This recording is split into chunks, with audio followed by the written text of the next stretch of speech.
Folks, Black Star Network is here. Hold no punches! I'm real revolutionary right now. Support this man, Black Media. He makes sure that our stories are told.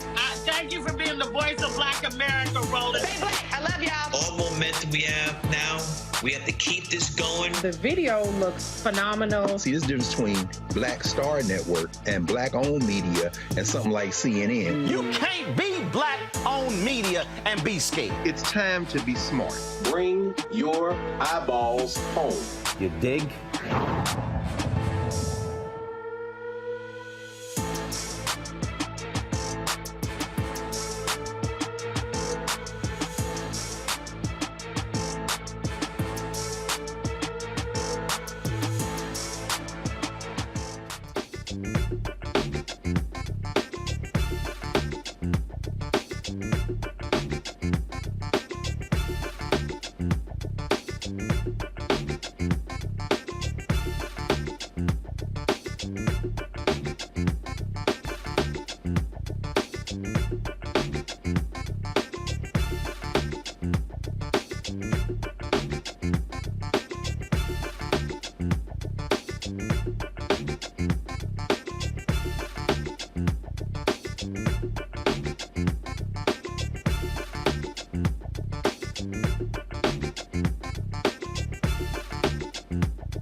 Today is Monday, December 4th, 2023. It is the 117th anniversary of the coldest, the boldest fraternity in the land, Alpha Phi Alpha Fraternity Incorporated. This is an Alpha show today. Coming up, folks, we've got the mayor of Houston, brother Sylvester Turner, talking about the mayoral race this Saturday, and also his response to John Whitmire, who's running for mayor, for his political dog whistle, questioning diversity of the mayor's administration. Also, Congressman Stephen Horsford, also an Alpha, chair of the Congressional Black Caucus. We'll talk about how much of a joke the House Republicans are not doing the business of the American people. Plus, we'll talk with Congressman Emanuel Cleaver, another Alpha, about the housing shortage in this country. Actress Juliana Margulies, she's backpedaling her statements, saying that black people in the LGBT community align with Palestinian terrorists. Also, another Trump co-defendant, just crazy sister, could have her bail revoked if her recent statements are found to be threatening to a witness. Plus, we'll have a lot of shout outs from brothers all across the country. It's time to bring the funk, Alpha style. I'm Roland Martin Unfiltered on the Black Star Network. Let's go. He's got it. Whatever the miss, he's on it. Whatever it is, he's got the scoop, the fact, the find. And when it breaks, he's right on time and it's rolling. Best believe he's knowing. Putting it down from sports to news to politics. With entertainment just for kicks, he's rolling. It's on go, roll, y'all. It's rolling Martin, rolling with rolling now. He's funk, he's fresh, he's real, the best, you know he's rolling Martin now.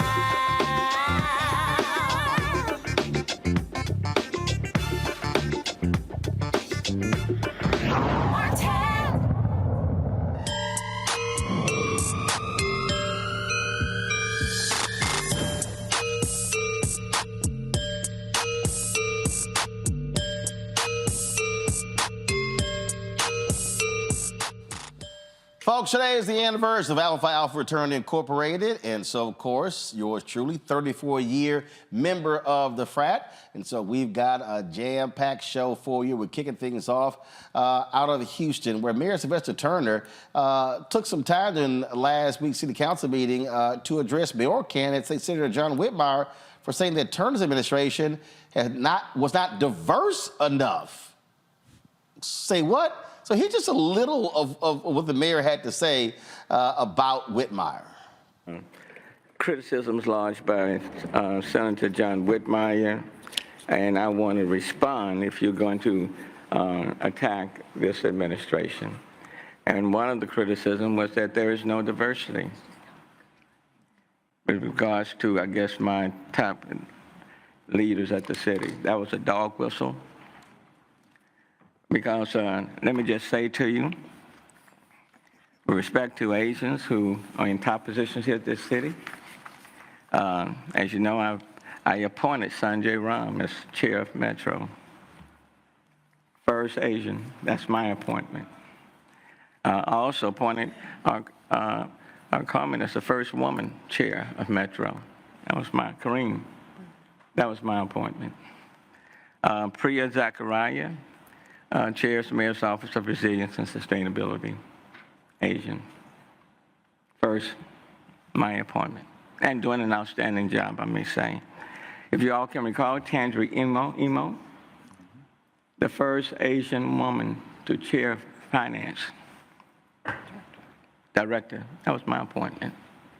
Okay. Meena Patel Davis chairs human trafficking, okay? And it's been here for at least 8 years. With respect to Hispanics, if you all can recall, Chief Acevedo was the head of the police department. And Chief Pena headed the fire department, all at the same time. Okay, that was historic. My appointments. All right, folks, joining us right now is Mayor Sylvester Turner. Mayor, glad to have you here. Happy Founders Day. Day to you, 06. So let's get right to it. We got this runoff election between State Senator John Whitmire, Congresswoman Sheila Jackson Lee. Election is taking place on Saturday, and Whitmire has been saying some pretty crazy things. And so, to say you haven't had enough diversity? That's crazy, Roland. This administration has been the most diverse in the city's history. Okay, the most diverse. And when you look at let's say the last two administrations, not one Asian, not one. In the White administration or in the Park administration, not one.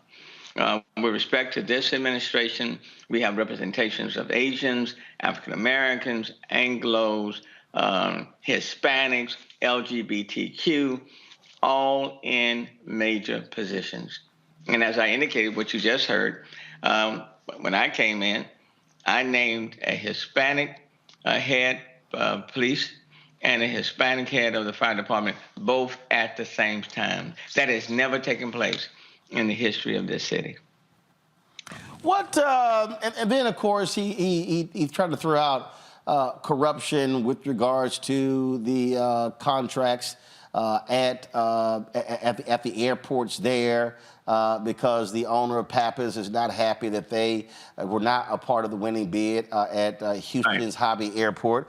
Full disclosure, my brother, Reginald Martin, his company is on one of the teams that actually did win it. But wasn't that an actual process that it wasn't like it was chosen by the mayor and the city council? You're right. It went through a procurement process. They went through the interviews. They went through the scoring. Pappas did not come out number one. They came out number two. And in fact, in the best and final offer, Pappas lowered their what they would be giving to the city. They didn't go up. They didn't remain the same. They lowered it. And as a consequence of that, they lost. And what Whitmire supposedly is advocating, you just give it to them. Because of who they are, just give it to them. Well, if we end up doing that, we would have been in trouble. We would have been violating the procurement rules.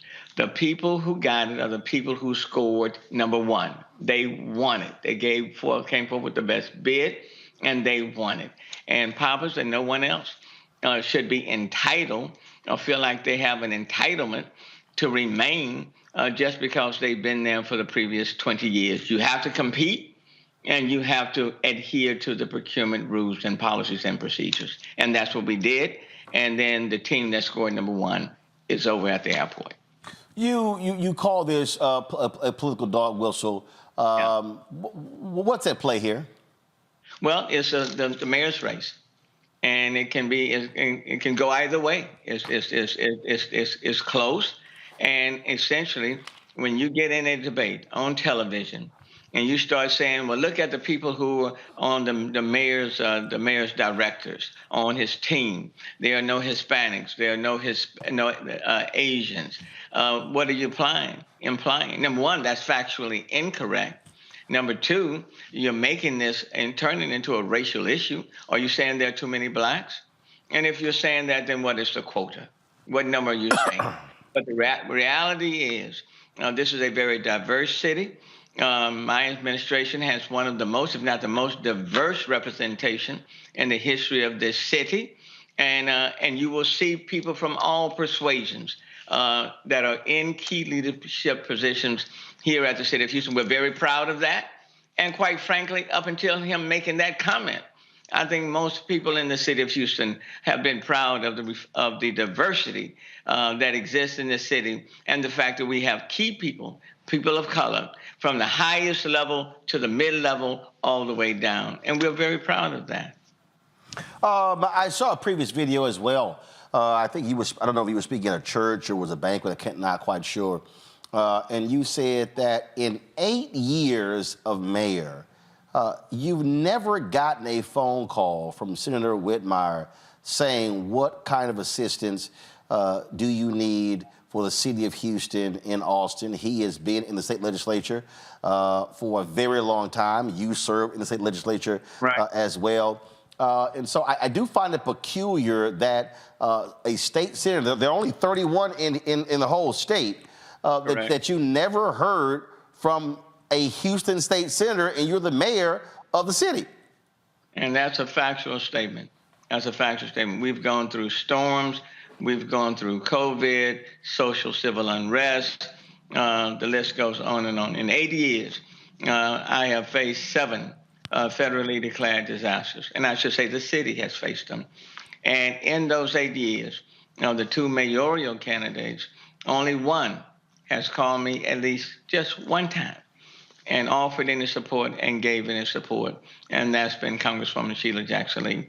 For whatever reason, the Senator Whitmire, has never picked up the phone and offered to help this city or offered to me any help or advice, not one time. I can't tell you why. I can only tell you factually what has occurred in the last 8 years. It is a big election on Saturday. You have endorsed Congresswoman Sheila Jackson Lee. And obviously, a lot of eyes are on this particular race. It is a diverse city, and you got a lot of Republicans in the city who are supporting Senator Whitmire, but you've got endorsements going back and forth. From your perspective, why would Congressman Sheila Jackson Lee make a better mayor for the city than John Whitmire? Well, this is a diverse city, and we faced a lot. What I can say to you is that in the last 8 years, we faced those 7 federally declared disasters. The Congresswoman has stood by this city, and the Congresswoman has stood by me. She didn't wait to get a phone call. She's utilized her position in the best for the betterment of the city of Houston. She's brought down resources. That's important. And it is important as we move forward to have someone sitting in the mayor's seat that can establish positive relationships with the local units of government, Harris County, with the feds. That's critically important. And even know how to deal with the state as well. Her experience speaks volumes on that end. In terms of this city, we are a global city. And it's important that you're able to represent us on the national and global stage. She's certainly prepared and is proven very capable of doing that. And then at the same time, she is a doer. She gets things done. She's very result-oriented, and she's demonstrated that. So quite frankly, there are just a lot of pluses in her favor. And I say that without having to bash anybody else or the person that's right in the race with her. She has established herself since she's been a city council person, since she's been in Congress, someone who knows how to represent the best interests of everyone in the city of Houston, and therefore, I have given my support to her. You are in the final days of your 8 years as mayor. It has been highly successful. One of the things that we talked about in June, when we were there for Juneteenth, is what you have been able to do to really grow the opportunities for Black and minority businesses by being mayor. And the record will speak for itself, Roland. Under this administration, businesses of color, Hispanics, Asian, African Americans, have received more business from this city at a historic level, and specifically that holds true for African American businesses. They are, and we're talking about businesses who are fully capable of doing the work. So their representation in terms of doing business with the city speaks volumes. We've worked very hard to build a very inclusive community, not just in terms of representation and not just in terms of who is sitting in the chairs, but in terms of the economic opportunities that this city has to offer. And in each one of those categories, you can check the box. And as a result of this, communities are doing better because families are doing better, because people are doing better economically, and they can pass that on down to their employees and everyone else. So those are good things, and I think that will speak volumes for the future of this city. What would you say is the for you personally, the greatest accomplishment that you have been able to do? Well, this is the most diverse city in the city of Houston, and you can be diverse, separate, segregated, and apart, or you can be diverse and inclusive at the same time. We've been able to hold the city together and move forward. The second thing is that we have faced more storms, more disasters, more major events than anyone previously sitting in this seat. But we've come through it. We've built a very resilient, stronger, sustainable city, and it's been a we thing. So I give high marks for the collaboration. It hadn't been a me thing. It's been a we thing. And so people on all levels have come together in order for us to get through these storms and at the same time be a very competitive city with other cities, not only in this state and in this country, but globally as well. And I think that speaks volumes for Houston and who we are. On a lighter note, we have brought more sporting events and conventions to this city than anyone in the history of the city sitting in this chair, and more sporting events than any other city in the country. And that's what the Harris Houston Sports Authority just put out a few days ago. So we've done well. The Astros have won the World Series twice. They've been in the World Series 3 times. They've been a division champion 7 consecutive times. And I've been mayor 8 times. So I think we have a pretty good track record. And now even the Texans are doing very, very well. Only thing we got to do is get the Rockets handling their business, and then we'll have a trifecta there. We're on our way. And then again, let me take the opportunity to thank you for your advocacy, for what you are doing. You certainly made Alpha Phi Alpha Fraternity Incorporated very, very proud. But quite frankly, you've given a voice to a whole lot of people who need to be heard in this day and time. We're going through some tough times. And that's why I hate to see what's happening in the city of Houston right now when you inject, even in a dog whistle, race into the equation. That's not a good thing. That's not a good thing. So let me thank you, and let me just say, happy Founders Day. Absolutely. Absolutely. And of course, for me, it all started there at Jack Yates High School, Manning School of Communications. Yes, and so that's it. Mayor Turner, I appreciate it. Again, good luck in the final days of you being the mayor's. And I'm sure I will see you around in and around Houston, of course, at the Brook, the Church Without Walls. Yes, sir. Yes, sir. I'll see you soon, man. All right. Thanks a lot. Be well. Take care. Okay. Folks, going to break. We come back, chat with my panel, also talk about a lot of the news we got going. Congressman Stephen Horsford, chair of the Congressional Black Caucus, will be joining us. Congressman Emanuel Cleaver will be talking about housing in this country. It's a whole lot we got to discuss right here on Roland Martin Unfiltered on the Black Start Network on this Alpha Founders Day. We'll be right back.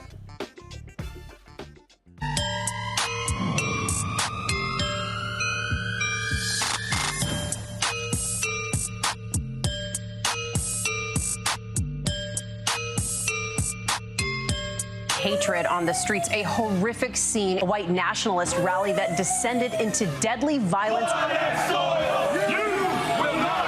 White people are losing their damn minds.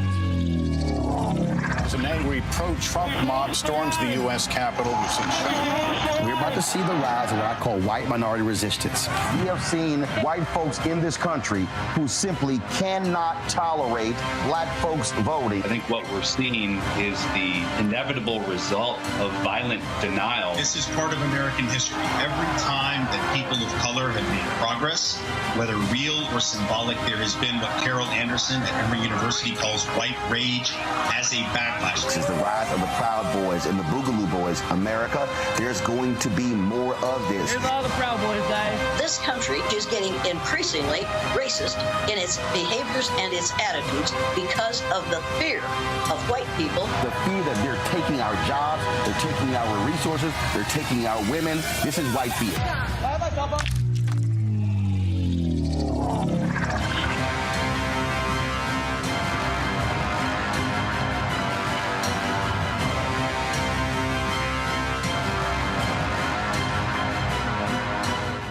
Greetings and happy Founders Day to my brothers of Alpha Phi Alpha Fraternity Incorporated.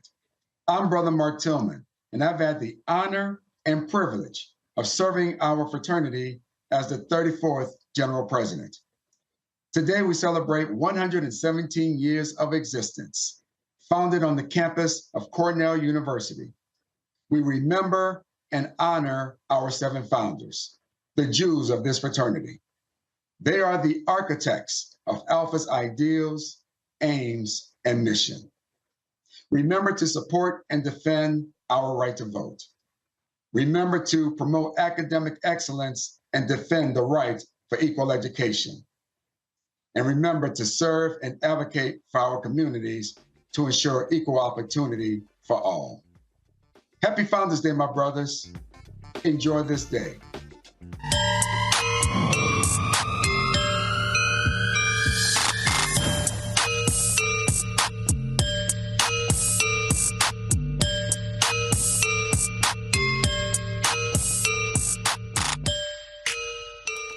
All right, folks, introducing our All-Star Alpha panel, Dr. Mustafa Santiago Ali, former senior advisor for the environmental justice for the EPA. He joins us from Dubai. I would assume that's why he don't have his black and gold on. So, you know, he went out there, he got this peach and cream on. We got Dr. Oh, yeah, I was going to say something. We got Dr. Larry Walker, assistant professor at University of Central Florida. Glad to see you in the black and gold, Doc. And, of course, Dr. Greg Carr, Department of Afro-American Studies, Howard University out of D.C. And so glad to have all 3 of my Alpha brothers here. I want to start with you, Greg. You heard the mayor there, and here's the thing that I've consistently said to people. The reason Atlanta is the city that it is because they had Maynard Jackson as mayor, Alpha, followed by Andrew Young as mayor, Alpha, followed by Maynard Jackson, followed by Bill Campbell, followed by Shirley Franklin, followed by Kasim Reed, followed by Keisha Lance Bottoms, followed by, right now, he go by Mayor Andre. You had black mayor after black mayor. Chicago had Harold Washington, and then it was 20 plus years, more than 20 years before a black, well, actually longer than that, before a black mayor was elected in terms of Lori Lightfoot. And then now you've seen Brandon Johnson. So they've now had back-to-back black mayors. Lee Brown was the first black mayor of Houston. Then you had a couple of others, and then you had Sylvester Turner. And what I keep saying is, if we're talking about black advancement, it's critically important to have that continuation in order to continue the work. It doesn't get done just in one term. And so that's why when we talk about voting, black voters could make the difference in Houston if they actually turn out in large numbers for Congresswoman Sheila Jackson Lee over State Senator John Whitmire. Absolutely. Refresh my memory, Brother Roland. Harold Washington, what fraternity was he? Harold Washington, actually, I think he was a Sigma.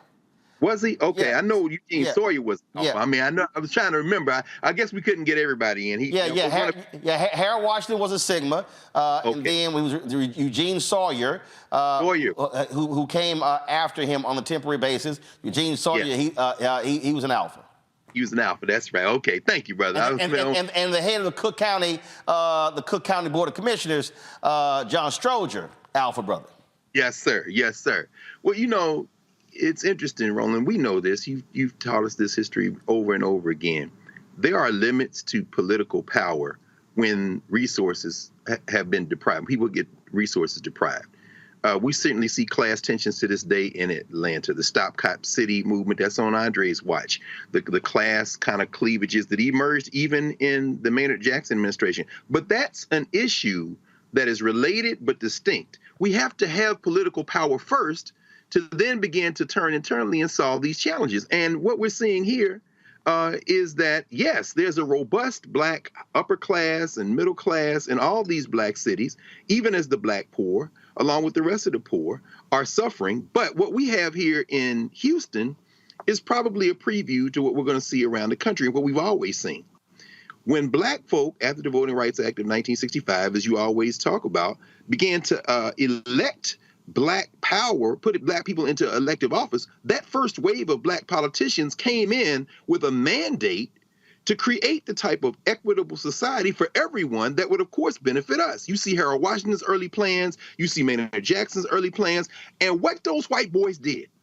I'm not talking about the poor whites initially, because these are, in many ways, multiracial coalitions. Certainly in Chicago, the idea of the Rainbow Coalition, as we know, came from the Black Panthers, the white folk in North Chicago, the hillbilly movement, the so-called the Young Lords movement in Chicago. There was a multiracial coalition that put Harold Washington in office. But what did the rich white boys do, the business owners and folk like that? They began to try to withdraw resources from the polity, either moving to the suburbs or trying to maintain control of the banks. We saw the same thing happen here in Washington, D.C. with our brother, another Alpha brother, Marion Barry.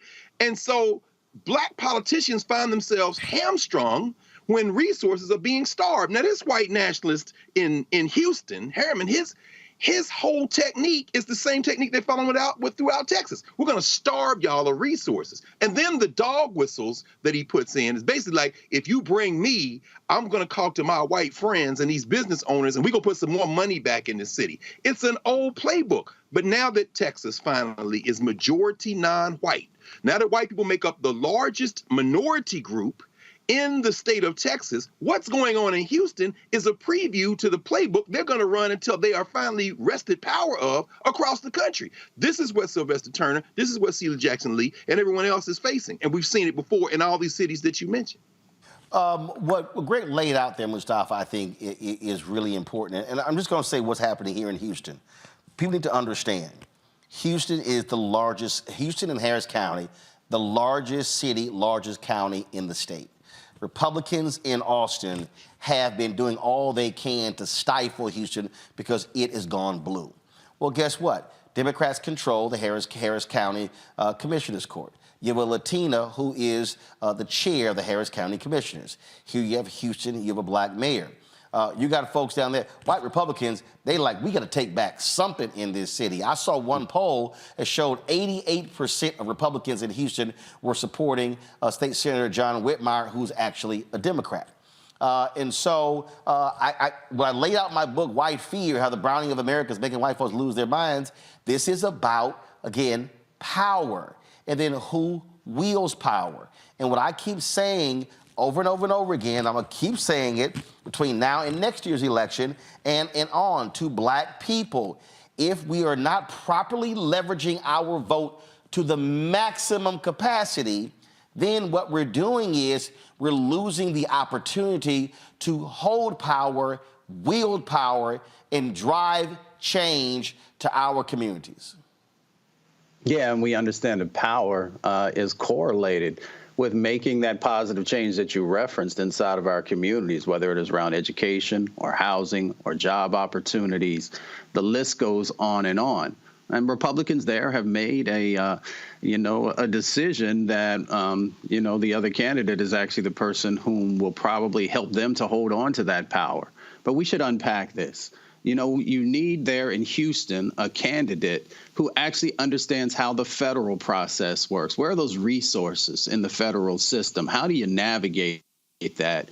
And that's why when you have the opportunity to have someone like Congresswoman Sheila Jackson Lee, I work right down the hall from her. I've spent time inside of her office and understood the dynamics that she played out to make sure that positive things began to happen for our community. So, if we want to make sure that our communities are healthy and are thriving and have the resources that are necessary, then you have to have that individual. And of course, that's tied to your vote to make sure that you have someone who's in office who not just sees you, but understands the dynamics that are going on inside of your communities. Larry. Roland, I think that, this conversation we're having right now, you just talked to, Brother Mayor Turner is really important. And this is Founders Day. Hopeless people is voteless people, right? We talk about that, as our major, focus. One of our programs is Alpha. And so it's going to be imperative for folks to get out in a couple of days from now and vote. I think the statistics you highlight in terms of 88% of Republicans, supporting a Democrat obviously is really concerning. But I think, once again, when you talk about, Brother Carr talked about the Voting Rights Act of 65 and, black political power. And then you highlighted what Republicans steps they're taking, not only in the state of Texas, but other states throughout the United States where there are large metropolitan areas that have gone blue and efforts to undermine the political power. And you see that Harris County, what's happening with the school district, among other challenges. But it's going to be critically important for Black folks to outperform some of the other groups in the area to make sure that, we elect Congresswoman Sheila Jackson Lee. And as, was just highlighted, I think her federal experience, obviously she was on the Judiciary Committee, and there's a number of connections in Capitol Hill, certainly could be helpful in terms of bringing additional resources to the metropolitan area. But once again, this is all hands on deck. And as you highlighted the number of Black mayors through Chicago, D.C., talking about my hometown of Philadelphia, et cetera, if you want to continue that tradition, then once again, we have to make sure folks get out and vote and make sure you put Sheila Jackson Lee in office. So it's going to be, again, at the end of the day, it comes down to who actually votes. The election takes place on Saturday, December 9th. So, folks, absolutely, let's make it happen. All right, folks, got to go to break. When we come back, Congressman Stephen Horsford, chair of the Congressional Black Caucus, Alpha brother out of Nevada, will talk about the 2024 election, voting rights, and, of course, the recent expulsion of George Santos. We'll hear from him. Also, we'll talk to Congressman Emanuel Cleaver out of Kansas City about housing shortage in this country. All of that next right here on Roland Martin Unfiltered on the Black Star Network. Don't forget to support us in what we do, folks. You can join our Brina Funk fan club. And so see your check and money orders at P.O. Box 57196, Washington, D.C., 20037-0196. Cash App, $RM Unfiltered. PayPal, R Martin Unfiltered. Venmo is RM Unfiltered. Zelle, Roland at RolandSMartin.com. Roland at RolandMartinUnfiltered.com. We'll be right back.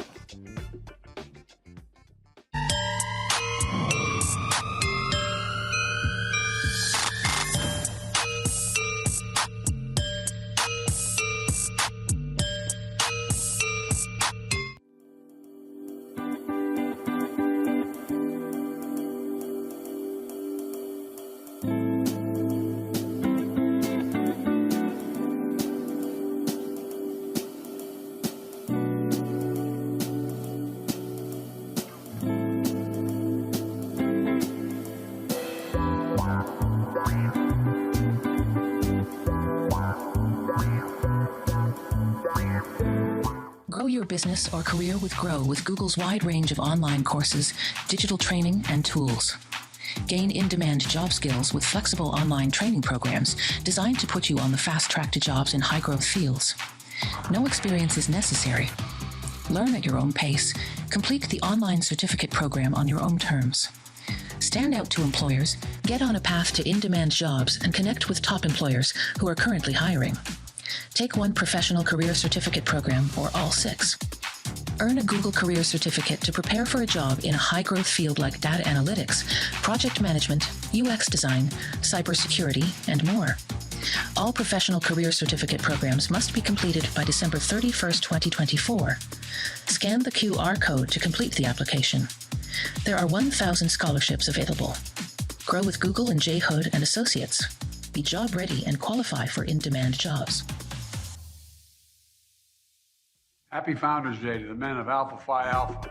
7 men came together making a commitment to embody the motto, first of all, servants of all, we shall transcend all. You know, while we've never fully lived up to our promise of our nation, we've never fully walked away from it either. Because of you and alpha men like you, like Dr. King, Justice Thurgood Marshall, and my good friend, Ambassador Andy Young. Thank you all for the history you've made and the history you continue to make. God bless you all. Keep at it, guys. Keep at it.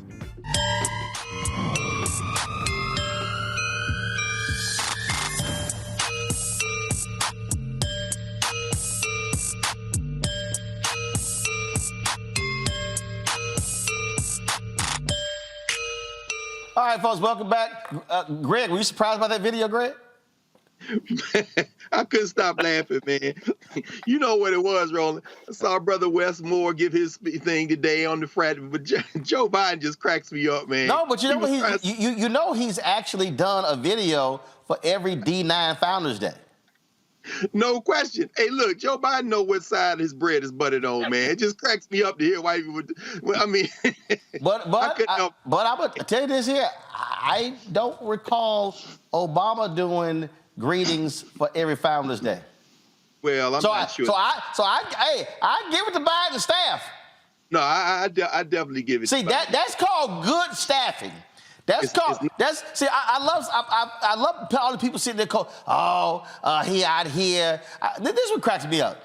I'm gonna get to Congressman Stephen Horsford in a minute, but this is what cracks me up. These people going, see, that's right here begging for the vote. See, this is where I'm now confused. So, if we get ignored, we pissed. Right. But then, if somebody does something like this, the other folk go, now you're sitting here begging.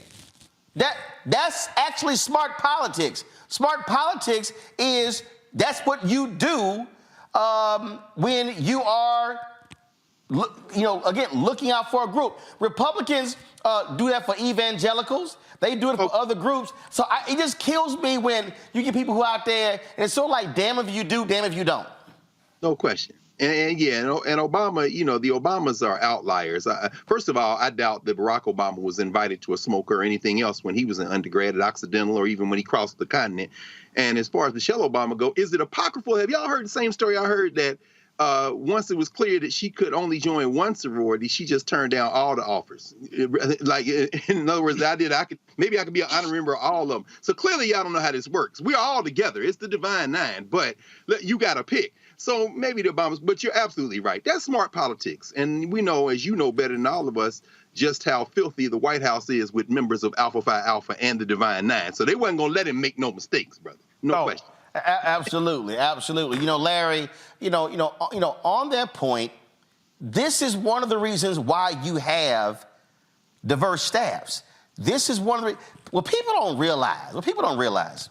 Presidents, governors, mayors, county commissioners, state reps, state senators, when you go to awards programs, what do you open up? You will see a letter there from elected official. When you go, you'll see videos there. This happens for all groups. And so we should want elected officials, especially those that depend on our votes, honoring our organizations. Absolutely. And listen, he wouldn't get elected without the D9. His VP's a member of the D9. So it will be a fumble if the White House didn't. And I know the Omega Sci-Fi had their Founders Day a few weeks ago, and I saw the video, and you're right, Roland, he's done the videos for everyone.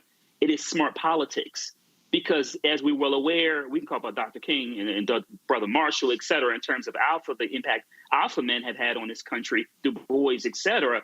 But it will be unconscionable not to honor, particularly, obviously, the first, but honor all D9 organizations in terms of giving them a shout out on Founders Day. So it takes a few minutes to film each video, but it's really important because, listen, in the election next year, he's going to lead every single vote of every D9 member. Not only that, we talked about all our work for voter registration, and Alpha men are always in the front line of getting people registered to vote, undergraduate and graduate chapters. So he's going to need every single vote next year. So it's critically important that he gave a shout out, like I said, to the first and the finest, of course. I just can't stand the folk who whine, Mustafa, who say, he pandering. First of all, let me be real clear. Politics is pandering. You literally go to people begging them for their vote. It ain't no different than somebody outside the store going, you got any spare change? You got any change? That's what politicians do. It's true. It is what they do. But, we need to also view this from a different direction because I've been in the seats of prepping senior officials for the creation of videos and engagement with other organizations. So when you have, whether it's a president or vice president or an administrator of an agency, yes, you're shooting that video for a few moments, but they're also finally beginning to have some education around the creativity and actually all the amazingness that is associated with us that they may not have known. And then they will also swing back around when you're on the road with them and they'll say or ask questions about an organization and the leaders inside of that. So when he hears names like Dr. King or Thurgood Marshall or a number of others, and they're starting to make some decisions about who's going to get invited to something or where resources need to go or who has the expertise in that space, they will think about Alpha Phi Alpha. So there's a number of benefits that come from having those individuals both in that moment and then in additional times afterwards. Absolutely, absolutely. Speaking of that, Mustafa, you're there in Dubai. Vice President Kamala Harris was there as well. Tell folks what is happening there that the attention of the world is on that region. Well, COP28 is happening here in Dubai. It's an incredibly important set of conversations that are going on. Countries all across our planet are making decisions about the sets of investments and actions that they'll do to address the climate crisis. And for our folks, it's incredibly important to be a part of this and to pay attention to what's going on because our communities get hit first and worse, whether it's from floods or hurricanes, these heat waves that actually disproportionately kill Black folks at twice the rate of white folks. So when people are talking about how resources are going to be developed, where resources are going to go, and how we're going to break our addiction to fossil fuels, there is a direct public health impact that's happening, but there's also an economic impact for our folks. We know many of our folks work outdoors, so when we have these extreme weather events, it makes it difficult for us to be able to work. It makes kids more difficult for them to be able to make it to school. But there's also literally billions upon billions of dollars for economic opportunities, and we need to be positioning ourselves to make sure that we're getting our fair share. So one, we get to protect our communities, and we can also help to address the wealth gap by getting engaged in this new clean economy. You know, one of the things, Larry, that and like I said, as I said, the vice president was there. I get a kick out of this when you have folks like Chris Christie, but you all got some Black people do. Where the vice president? We ain't never seen the vice president. Well, the reality is she was there representing the United States at this conference, spoke at this conference as well. And so, matter of fact, here are just some of the photos. And like this thing ain't really hard. You can actually follow VP on Instagram. And again, this is her meeting with leaders of Egypt, the UAE, of Jordan, the Emir of Qatar. And look, a lot of things are being talked about there, including what's happening with between Israel and Gaza. And again, this is the stuff that I'll dare say not sexy. But this is what vice presidents do. I had some dude send me an email telling me, use all of your influence to get to Kamala Harris to tell her to step down from the ticket. I said, dude, she ain't going nowhere. I'm like, what the hell y'all talking about? I'm like, she ain't going nowhere. I mean, it amazes me the sheer insanity of people who go, man, we don't hear from her, we don't see her. She's the number 2. You typically hear more from the number 1 and not the number 2. And you know, one interesting thing about this conversation, Roland, we really need to focus on civics. I'm always surprised, not only in social media, but this general conversation, people having her confused about the role the president and the VP played. But I think a lot of this has to do with race and gender. And that's why you see a lot of this unnecessary criticism. Roland, you talked about the VP recently being in Dubai. She made some very, what I would describe, nuanced comments about the conflict in Israel that you hadn't heard previously from the administration. So when people are making, like you said, highlighting that, where she is, what is she doing, if they missed a very important speech that she just gave recently. But folks need to really open their eyes and they really ask themselves why they are so critical of the VP. She's everywhere, right? So when you talk about her being in Dubai, traveling abroad, or whether she's, talking about, making sure you support the Biden-Harris administration in 2024, going to HBCUs and other minority-serving institutions throughout the United States. But listen, when you're president of the United States, you're the one who is dictating what the agenda is. The VP is only going to do but so much based on what the White House and senior leaders in the Biden administration want the VP to do. So people really need to come off of some of the unnecessary criticism. And like I said, they really need to take a look at some of their biases based on race and gender. But she's done a great job. And for people saying they should come off the ticket, that's ridiculous. Biden would have won a couple years ago. Let's talk about the number how Black women, support not only the Democratic Party, but came out and supported President Biden and will also do that next year. So the idea of suggesting that somehow she won't be on the ticket next year, that would equal a Trump presidency. Greg? Yeah, I couldn't agree more with Larry, and I'm glad you're there, Brother Mustafa. We saw those pictures as you flashed it there with the King of Jordan, also with Sisi from Egypt. You best believe one thing for sure. Set aside Anthony Blinken, set aside Joe Biden.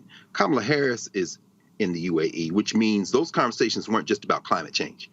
We heard Lloyd Austin, Secretary of the Defense, talk about the fact that what Israel is doing right now is pushing it closer to having a perpetual war, creating another generation of folk that will attack Israel from the people who are losing family members as we speak. Climate change and that are related. The idea that you can drive people from one part of where they live to another part, now Egypt's going to bomb in the southern part of Gaza. That's a precursor. And the way I understand it, Mustafa, as you've been there, you've been hearing this in real time, brother. You know, those of us not there monitoring the conversations. And one of the things been raised is the fact that climate change, you see a precursor of it with displacement. The people in the global south who are going to be flooded out, are going to have these extreme weather events, they're going to be looking for some place to go. And those places are going to look more and more like the places where the people with the resources that they've deprived them of live. And that's going to happen here in the United States as well. And you better believe that Kamala Harris is there not just having conversations about climate change, which is the existential threat to our existence as a species on this planet, but she's also talking foreign policy. So if you think that she ain't talking to Sisi about, look, we got to get this thing under control in this region where these folks are losing their lives, then people are being incredibly naive. So it's extremely important for the top official in the United States government to be in that conversation in the way she's in those conversations right now. No doubt about it. All right, folks, hold tight 1 second. We come back, we'll hear from talk to Congressman Stephen Horsford, chair of the Congressional Black Caucus, about the drama in the House and really his message for black men who either considering voting for Trump or even sitting the election out. That is next on the special edition of Rolling Rock Unfiltered on this Alpha Founders Day, right here on the Black Star Network.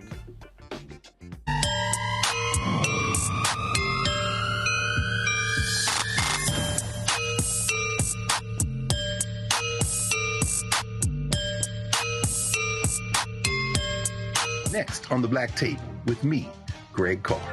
There's a lot of talk about the inevitability of another civil war in this country. But on our next show, we'll talk to a noted author and scholar who says we're actually in the middle of one right now. In fact, Steve Phillips says the first one that started back in 1861, well, it never ended. People carrying the Confederate flag, wearing sweatshirts saying MAGA Civil War, January 6, 2021, stormed the U.S. Capitol, hunted down the country's elected officials, built a gallows for the Vice President of the United States, and to block the peaceful transfer of power within this country. On the next Black Table, here on the Black Star Network.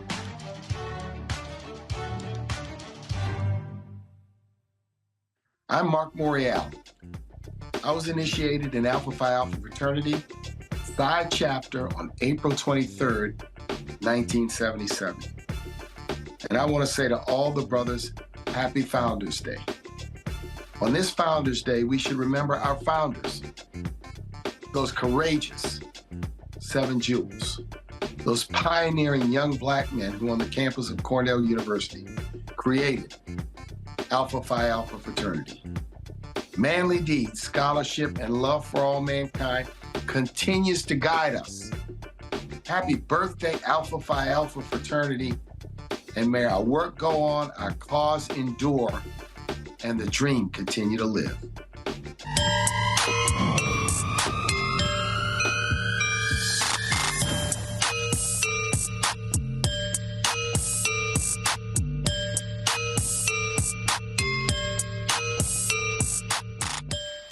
All right, folks, welcome back. Congress, it's a mess in the House where Republicans are in charge. Really no real leadership there at all.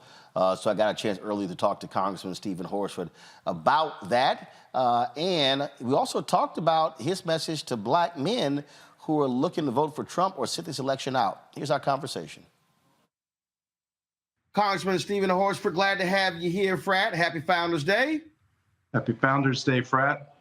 First and foremost, so much attention lately has been on George Santos. He's been expelled. Republicans, the fight over their speaker. And what the hell is even going on in the House? Any work getting done on behalf of the American people?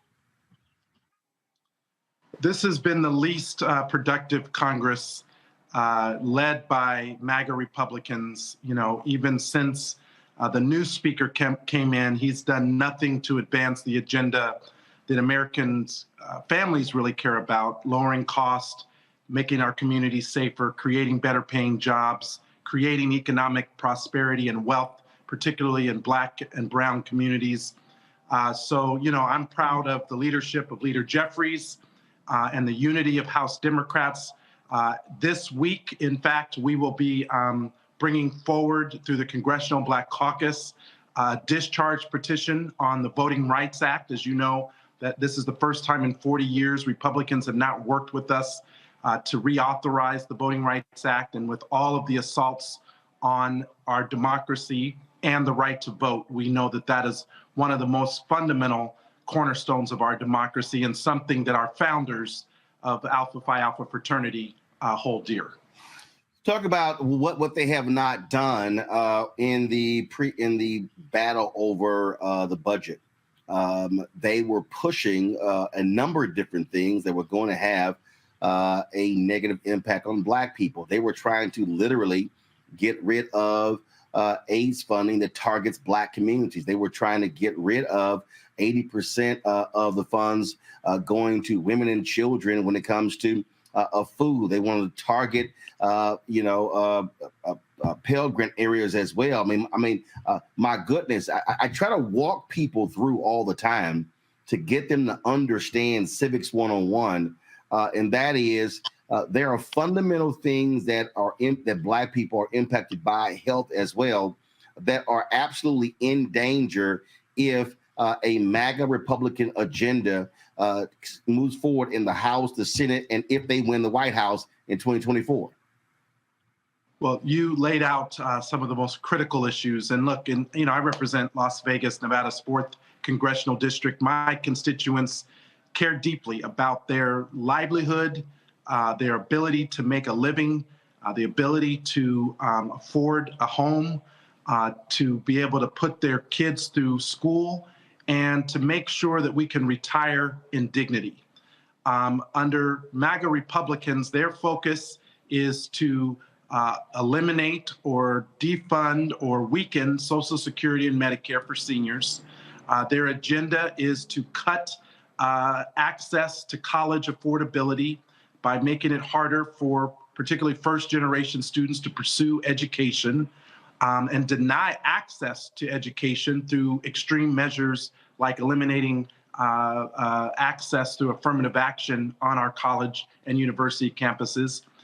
But on top of that, Roland, it's even more egregious. The very people who are standing in the way of our economic opportunity are trying to take away tools that help us get that opportunity, like diversity, equity, and inclusion in the workplace.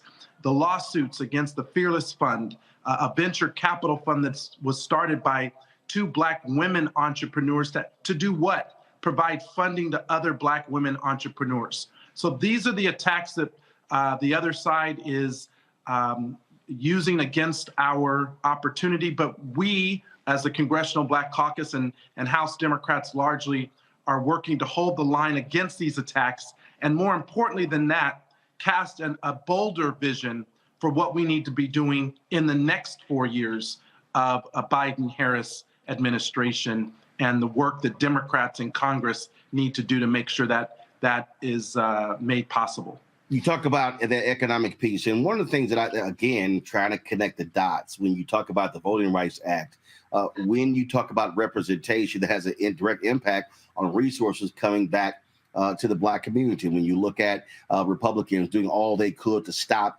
a congressional seat in Alabama, in Louisiana, what's happening right now in Georgia, what's happening in Florida.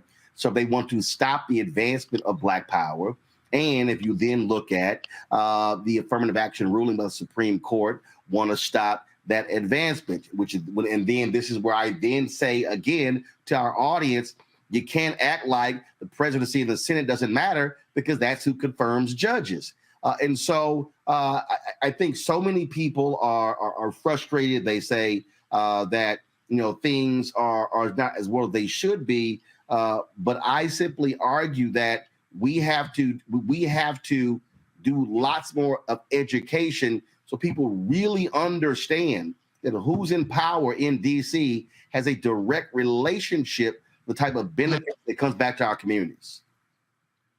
Well, look, Roland, and it's why your Black media platform and the work that you do to put out correct information, accurate information, information that is compelling and that challenges all of us, including those in elected office, to make sure that this information, the accurate information, is getting out to our constituents. Look, I am not under no false pretense that we have challenges before us. As chair of the Congressional Black Caucus, we now have 60 members. Collectively, we represent 120 million Americans across the country, about 20 million Black Americans. We understand that when we uplift the Black community, we uplift everyone. And we understand when the Black community is hurting, that is an indication that other communities are also falling behind. And so that is why we are pushing to center the people, not the politics, not a person in one particular office, but to center the people in the policy and to ensure that the people understand that they have the power to force elected officials at the local, state, and yes, at the federal level to do what's necessary to move us forward. And at this moment, that means creating better paying jobs. It means creating wealth and opportunity in the Black community like everywhere else. And in order to do that, we have to have support for small businesses, for entrepreneurs. We have to make sure that the access to capital for small businesses is real and is made available in a consistent way, that opportunities to contracting is made more accessible. And even for Black media companies like yours, that you are at the table and that you're helping to communicate this message directly to the people, because there's no better resource than us to communicate that message and to put people over politics in doing that. You were talking about again economics and the creation of opportunities, and one of the things that the other day, Vice President Kamala Harris, she posted something on social media talking about the administration's commitment to expanding opportunities for Black and other minority businesses. How has the CDC been monitoring that, and how has that been going? So we just had the SBA administrator into a meeting with the Congressional Black Caucus within the last 2 weeks. During the annual legislative conference in September, I led a press conference with her. Since 2019, we have worked with the SBA to double the number of loans approved by the SBA to Black-owned businesses. And now there's still more work to be done, but the fact that we've been able to measure that progress and doubled the amount of SBA-backed loans, which is access to capital, one of the biggest barriers that Black-owned small businesses talk about. We are working now with the Minority Business Development Agency and our fraternity brother, Undersecretary Cravens, who is the first permanently authorized undersecretary to oversee the Minority Business Development Agency, which provides grants and resources to communities like mine to actually connect to small businesses in our communities, help them learn how to do contracting, put bids together, win bids, service those contracts, and again, make sure that they are able to connect to all the resources through the federal government. We are working right now with the Black Economic Alliance and the Urban League and other organizations to put forward a more aggressive agenda on Black economic mobility and wealth. As you know, Roland, today, Black people are not achieving our full parity in our population to the amount of consumer spending that we account for. And if we just closed the wealth divide in this country for Black America, we would see about $1 trillion, $1.5 trillion of increased economic activity every single year. That would help create 600,000 small businesses. It would move 30 million Black people in the middle class. It would save 3 million Black lives every year, because when you improve the economic conditions of Black America, you improve their health outcomes as well. So we're very intentional about what we're doing. We cannot do this work alone. And what I do want to underscore is it's the people that will push us to advance the policies that will improve the lives of all of us. And I'm encouraging us on this Founders Day for Alpha Phi Alpha that we honor the mission of the work, and that is to make sure that we center the people. Last question for you. What do you say to Black men out there who will say Biden is awful, Harris is awful, I'm voting for Trump? That's the best way forward for Black America. What do you say specifically to those Black men? Look, Donald Trump asked Black America in his last election, and he said, "What do you have to lose, Black America?"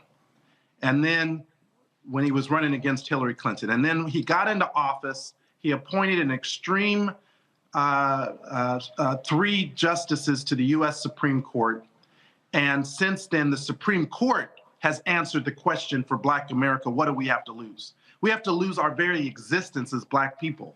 Not only did they take away Black people's rights to make healthcare decisions about their own body, women, Black women, not only did they remove a tool through affirmative action to help young Black people pursue education through college, they also eroded opportunities for voting and fair access. And so what I say is, look, I feel you. The reason I'm in public service and elected service is because I'm working to try to make things better. And we have more work to do.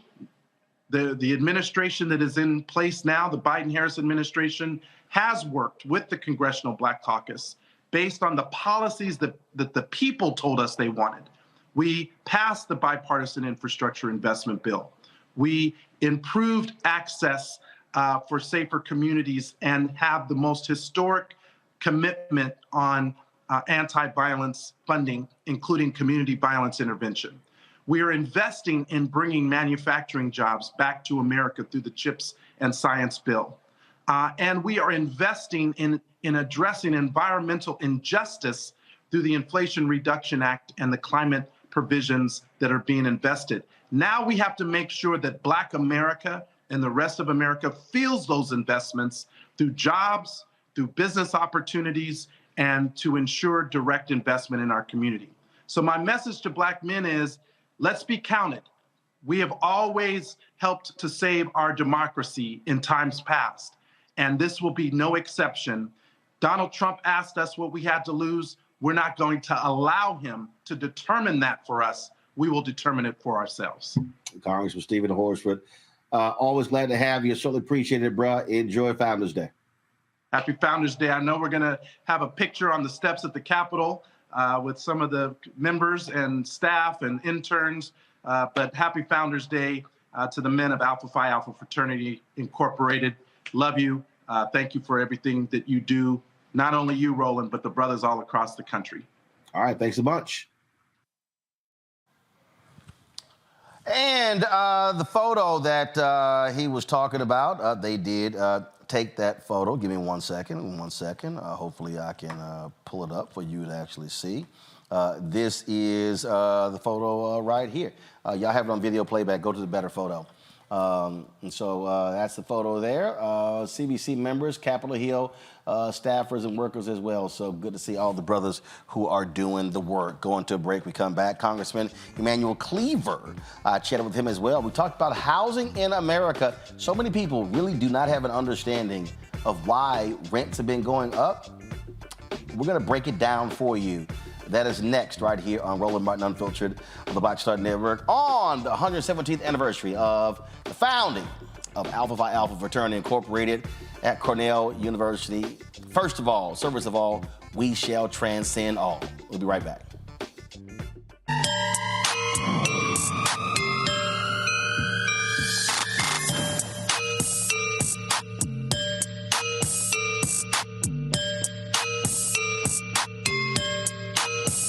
Hi, I'm Dee Barnes, and next on The Frequency, have you ever heard of Pinkster? If not, you aren't alone. It's an African-American holiday that predates Juneteenth by 100 years. This week, we're talking with my special guest, the founder and CEO of Trans Art and Cultural Services, Greer Smith, to talk about Pinkster and why it's so important. Those exhibitions really got the most play because we don't know about this. Other people have been telling our stories for so long. When we have the opportunity to find people that tell our stories, it's an easy sell. A fascinating conversation about Black culture on The Frequency with me, Dee Barnes, right here on the Black Star Network. Good morning, Frat. This is Governor Westmore, and I want to wish you a very happy Founders Day to all of my fellow fraternity brothers of the Mid-Atlantic Association of the Great Alpha Phi Alpha, also known in this chapter as the mighty, mighty, mighty, mighty, mighty, mighty, mighty MAC. I'm proud to walk alongside brothers who represent this commitment, such as MAC President, Brother Raymond Hawkins Jr., Brother Rodney Izzard, Brother Brandon Tillman, and my guy, Brother Lamont Riley. Alpha Phi Alpha has long led the fight for freedom and justice in this country. Our aims, manly deeds, scholarship, and love for all mankind have not only defined our work, but have shaped some of the most influential leaders of the last century.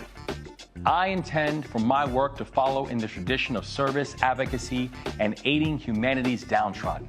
May the principles set forth by our beloved Jules continue to guide and inspire us all.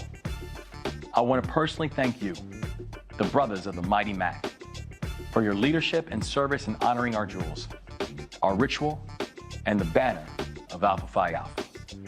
Let us continue to hold the light high. Here's to the legacy that you have built and to the positive impact that you make in our communities. First of all, servants of all, we shall transcend all. Happy Founders Day.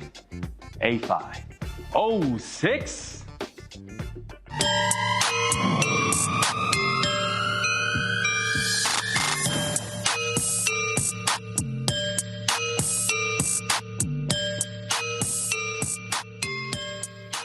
Housing is one of the big issues people have said they're having a tough time with during this economy. Congressman Emanuel Cleaver sits on the Financial Services Committee, and we talked about that in our discussion a little bit earlier.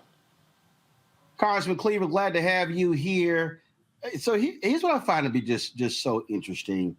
Republicans now control the House, and I think more time is literally being spent on them desperately trying to find some information about Hunter Biden than literally any public policy that can impact the American people.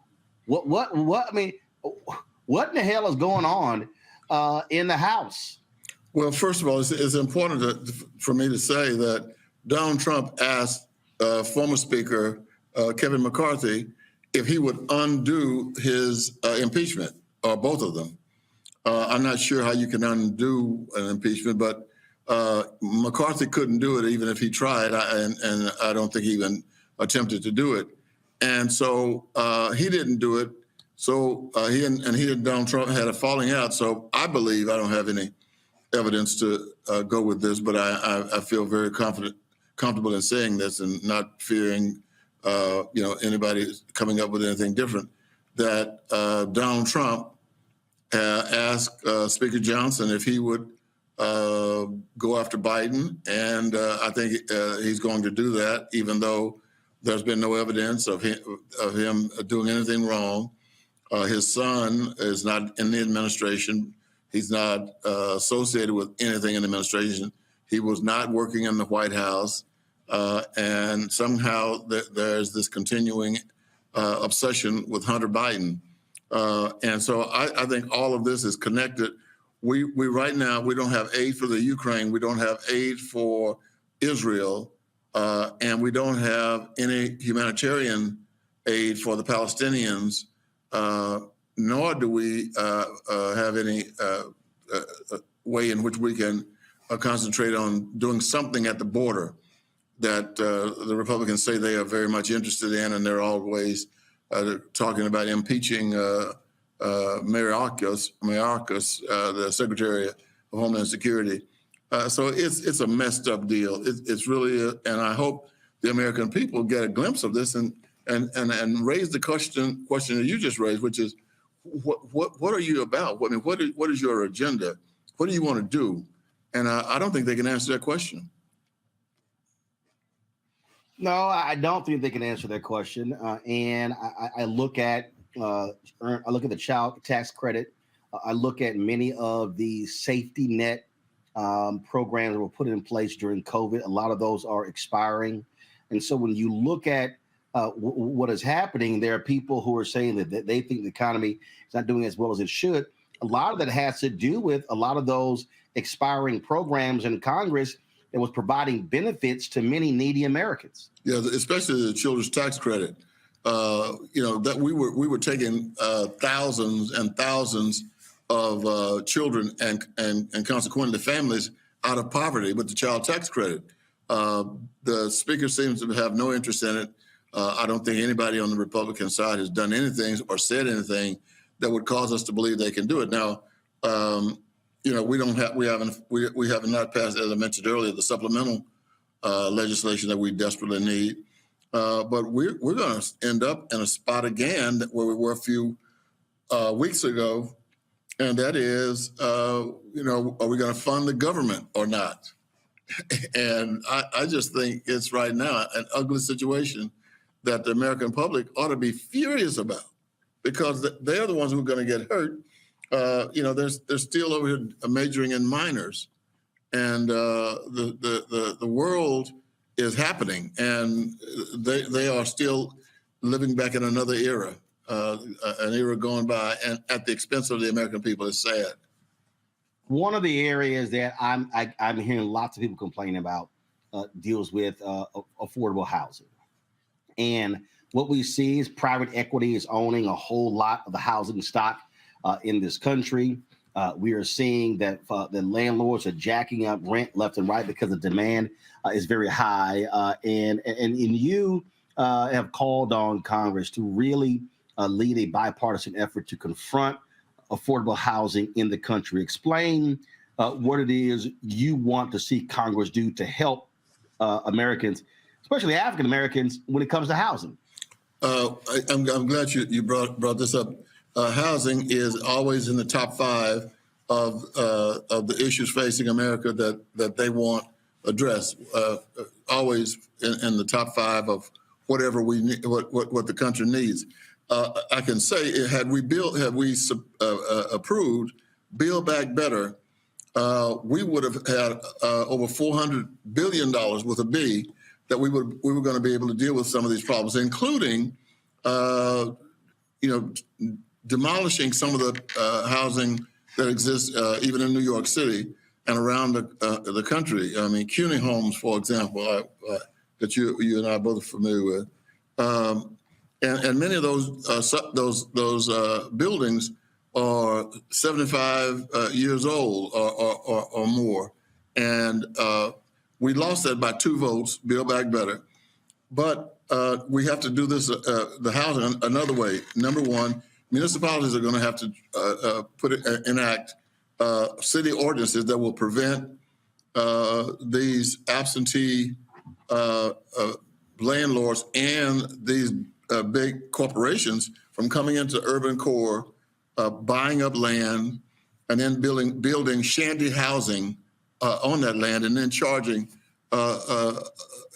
some outlandish rents, and that's happening all over the country. The gentrification has in some ways stopped so that so that people can buy up the land, but it's a dangerous thing that's going on. excuse me.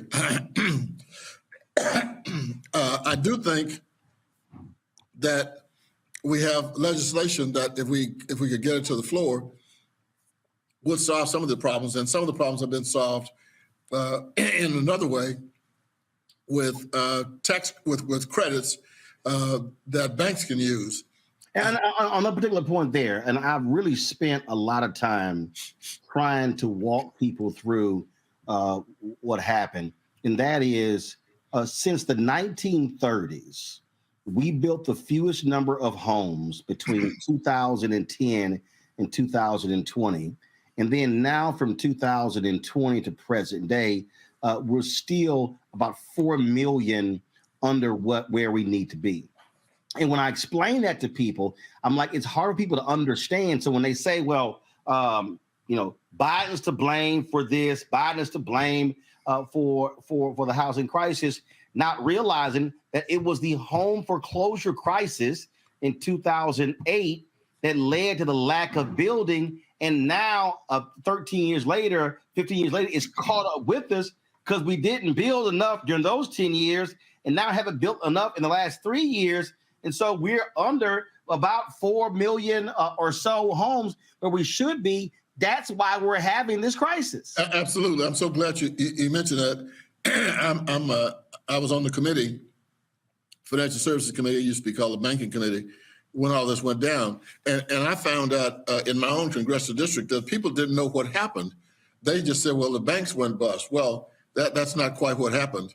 What happened was the people were securitizing the mortgages that were worthless in the urban core. Right. And then they were securitizing them and selling them on the markets. And one day people woke up and they held all of these mortgages that were worthless. And so the housing industry collapsed pretty much.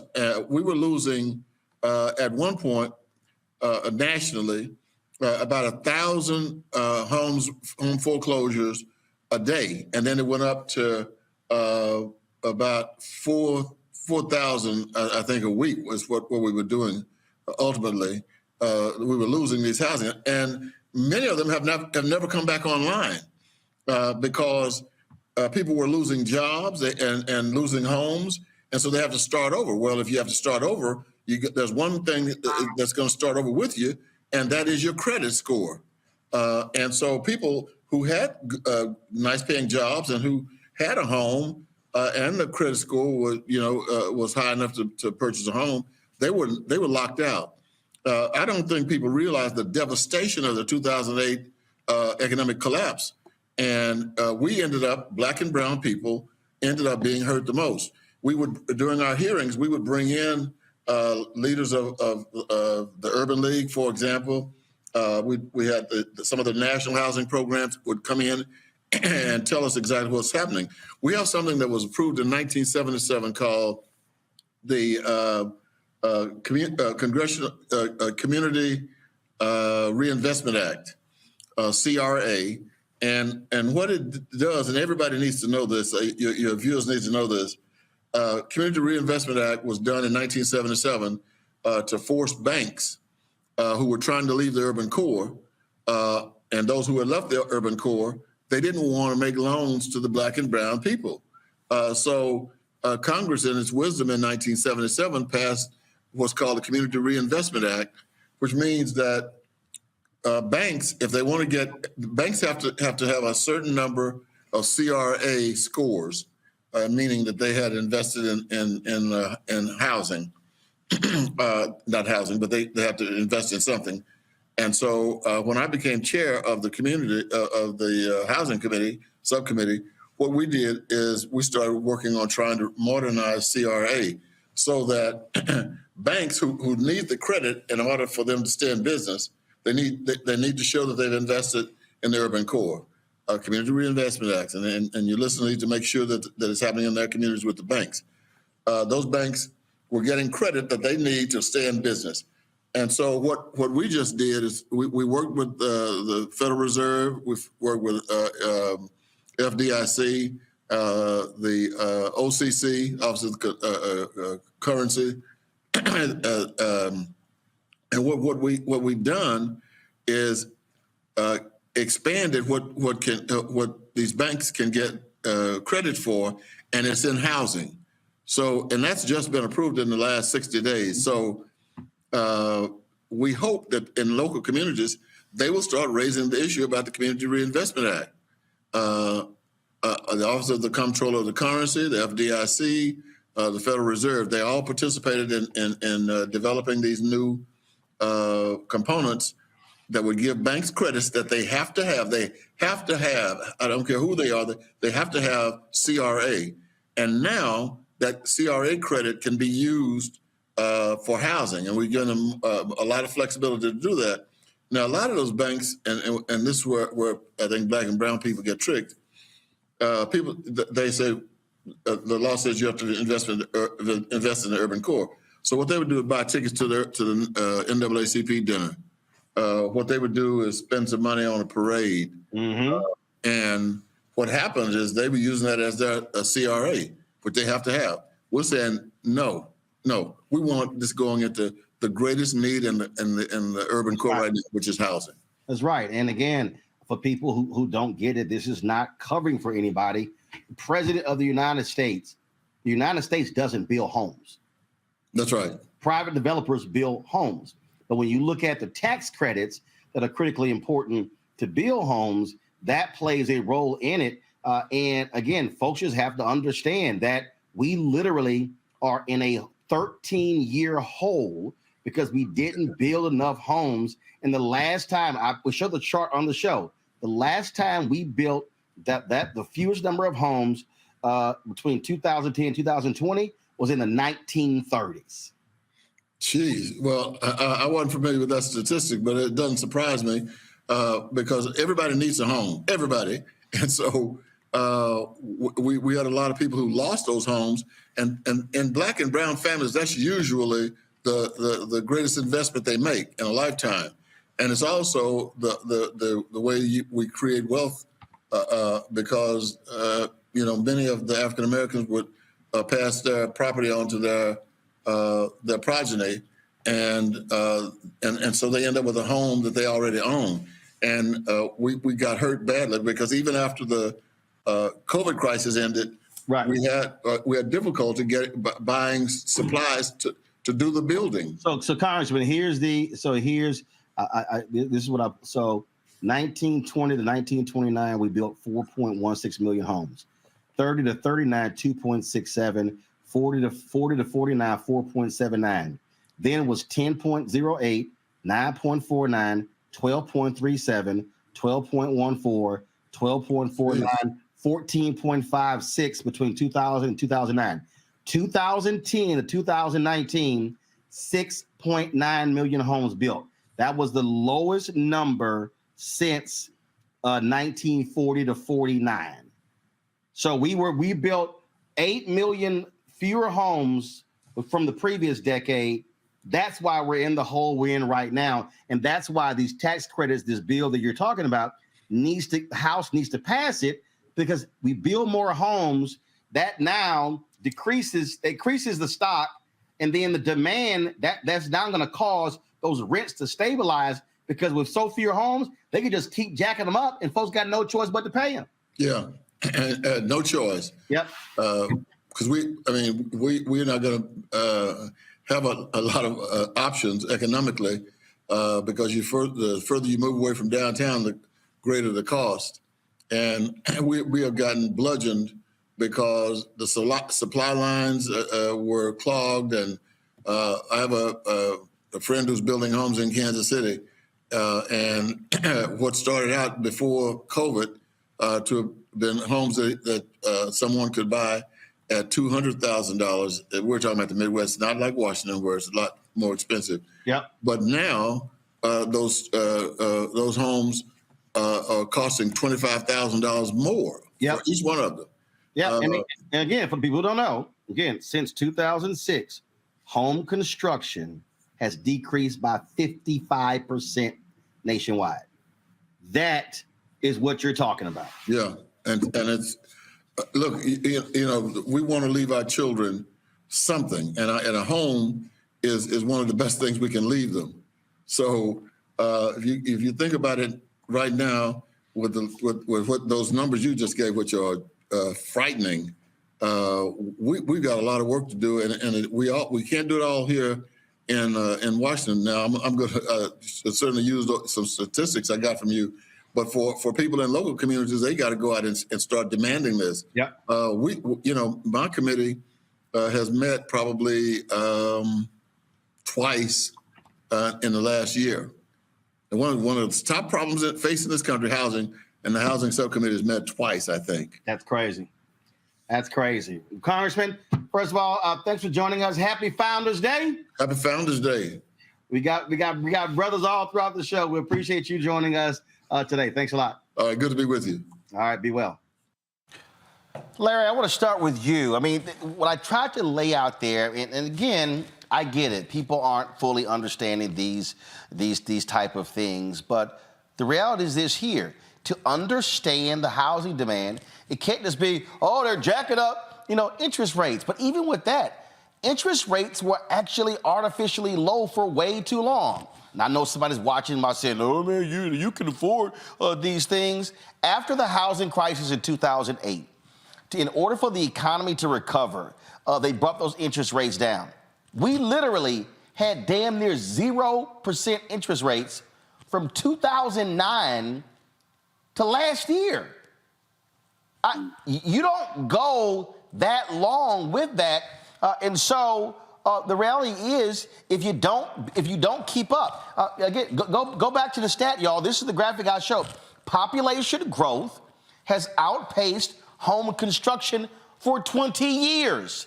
More demand, fewer housing stock is going to mean higher prices. Yeah, so Roland, it was really interesting, the conversation you had, and then the statistic that you highlighted about essentially supply and demand. The congressman said he wasn't familiar with it, and that's news to me, but it makes a lot of sense in terms of some of the challenges, like you said, in terms of housing stock available. But, I think that, this is a really important issue that, first of all, people need to understand, as you highlighted here, that you can't blame President Biden for everything that goes wrong. And certainly this housing crisis issue, as you described, is something that began years ago, and we didn't do enough, particularly at the federal level, and I'm certainly assuming that at state level also, didn't do enough to address this issue to make sure that Americans have somewhere to lay their head. When you add that, the other economic challenges we've had since then, including issues relating to the challenge relating to economic impact that COVID had on Black and brown communities, as you described, it was discussed. You add all that together, and while there are folks who don't have access to housing, that issue is double, triple, quadruple more problematic for folks of Black and brown communities. So the question is not only particularly in the House, obviously Republicans control the House. So when they're talking about Americans and making sure that the American dream, you don't hear them talking about this particular topic. And you probably won't anyway, because they don't care about the average American who's sitting at, talk about at the dinner room table trying to figure out what the next steps are. But I think this is a critically important issue. And I would like to hear the Biden administration articulated the way you did, that this is a long-term challenge. It's not strictly, an issue with Bidenomics, to make it clear to Americans that, the Biden administration would like to do more about that, but certainly needs cooperation from Republicans. But, once again, this is a critical issue to make sure Americans have somewhere to lay their head, and also speaks to much larger issues, not only in terms of the role of federal government, but like you said, private businesses in terms of taking the resources they have, equity, and build some of the housing. Mustafa, I'm sitting here, somebody in the chat said that the houses in my local area are going for $500,000 to $650,000 for a new home. Many folks can't afford that. That's my point. My point is this here. Y'all, this is not hard. This is real basic, okay? And, okay, I got a bottle of water. Now, they ain't no advertising, so I'm going to cover them up. So I got a bottle of water sitting right here, all right? If we are somewhere and it's hot as hell outside, and I got a bottle of ice cold water, I literally can sell this bottle of water for $20. That normally might be $4. And I guarantee you, somebody who's thirsty as hell, they're going to give me $20 for this bottle of water. That's the housing situation that we're in. And so when you have fewer homes to buy, that means people who should be homeowners are renters. Well, that means that if they are renters and prices are being jacked up, that's squeezing out people who absolutely should be renters because prices are going up. And that's the problem that we have. And in order for us to change this, it's literally going to have to be a massive housing boom where we build, let's say, this decade, about 15 million homes. The most, by the way, we've never built 15 million homes in a decade in the last 90 years. But we would need to build 15 million homes in this decade in order to make up for what didn't happen in the previous decade. So I'm going to say yes and yes and but. So what I mean by that is, first of all, you're talking about the basics of supply and demand, of how prices get squeezed and they go up. It's a basic economic principle, if you will. But I think we also have to be very diligent about new housing stock that's being developed. So yes, we need these new homes in a number of different locations, but we also need to make sure that equitable development is a part of that. That's a set of principles that really take into consideration a number of dynamics that often place our communities in very dire straits. So when we talk about 15 million new homes, where are those going to be placed? Because we understand that housing often for our communities is placed in least desirable areas, and many times in those areas we're placed near floodplains, we're placed near polluting facilities, so forth and so on, that causes additional impacts inside of our community. So I want equity in the housing that is being developed, because if not, we end up having higher public health costs. We end up also being disconnected from educational opportunities, or our students being able in certain locations. There are diseases. Sick housing is also a problem in many instances. So when we talk about this set of needs that's out there, we also have to think about how our communities have traditionally been disproportionately impacted by housing to make sure that we don't make the same mistakes, the same sins of the past. Well, Greg, the neighborhood in South Dallas County where I bought a house in December 1999, the house was around $122,000. Because of the housing market right now, I think when I last checked, that house, the value is about $360,000 right now. So that was really starter homes, if you will, for a lot of people. People who were leaving certain neighborhoods, who were moving into homes that were ranging from $90,000 to $130,000. The problem that we have today is you don't have that market.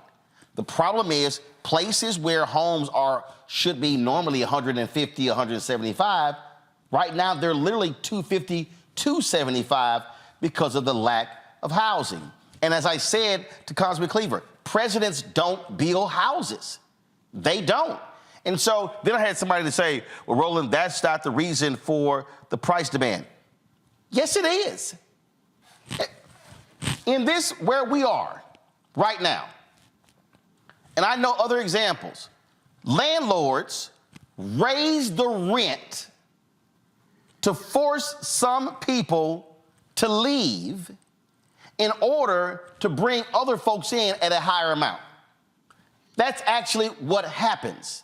And so when you have small demand, when you got a lot of demand, and when you got more people who want to buy, and you do not have a lot to offer, the price is going to go up. That is just the most basic economics possible. It is basic supply and demand. It is, Roland. It's difficult to see a structural change and a sea change when you're in the middle of it. We do seem to be at an inflection point as a species. Again, I'm glad you're there, Mustafa, at COPES, because, we may not be here to have this conversation if climate change continues apace. But we're also talking about economics. We're talking about politics. We're at an inflection point, and everybody says, oh, this election is the most important. Why y'all keep saying that? Well, this one might be the end of the experiment, the American experiment. Certainly if Donald Trump gets back in, all you got to do is look at what the Heritage Foundation has floated as perspective, what's going to happen. But what you're talking about now, and let's return to the metaphor you laid out. If you're selling water at $20 a bottle because the demand is so high, understand that water is a necessity of life. So the people that can afford it will pay you $20. And the people who need it, who can't afford it, are going to blow your brains out and take it. See, this is where we are right now. The reason that COPES is in UAE, as Mustafa can walk us through we can find detail, is because those who are in control of the fossil fuels in the world are attempting to put their thumb on the scale and stop the green revolution that's going to be necessary to keep us here as a species. The UAE ain't hosting it because they're for the green stuff. They're hosting it because they're against it. And all the companies, all the oil companies and everybody else is there trying to stop the train. Why? Because they've got a bottleneck on the oil. Now, what's the role of government? This is the question we have to ask ourselves. No, the president doesn't build any housing. But in 2008, with the economic collapse and the bubble burst, when Timothy Geithner and them boys got in the room, you read the book Confidence Men, and the Obama administration decided to bail out the banks and not have an opportunity to restructure some of this structural inequity. That's when the opportunity was missed to address a great deal of this, when the banks were basically at the mercy of the federal government. And what the banks then did was the banks held on. First of all, we bailed them out. They held onto the toxic assets. And then when the economy recovered, they sold those toxic assets to private equity. And what happens, private equity came in and literally bought 25,000 homes at one time. And the person sitting out there who had the money to buy one of those homes could not compete with private equity. Come on, Roland. See, this, again, y'all, we say this every time. This is why the Black Star Network is so important. You got to listen very carefully to what was being discussed right now, the way you're laying this out, Roland.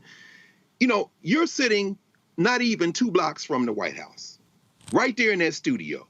Every day when you come in and when you leave, you see all these buildings in downtown D.C. with floors that are empty or dark because people are now working remotely. I've seen it in New York. I've seen it in Atlanta. I see it in D.C. The point is this.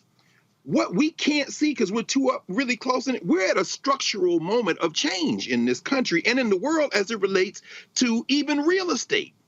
People who have the option to rent because they don't want to own, that's fine. But if you don't have a place to live, and you're part of an economy that is now, with AI and everything else emerging, increasingly creating a situation where you're either going to be underpaid or not employed at all, then this structural inequality is going to result in people in the streets literally fighting to live. What is the role of government in that? When Emanuel Cleaver is talking about subsidizing public housing, this was the role of housing projects. When you read Ira Katznelson's book, When Affirmative Action Was White, or his book, Fear Itself, you see that in this capitalist society, racial capitalism emerged and white people were protected to build a middle class. Now we're in a situation where the whole thing may fly apart because if you don't have a place to stay, you don't have enough to eat, and you don't have a job, you're not just going to say, well, I guess I lost in the game. Let me go sit down and die.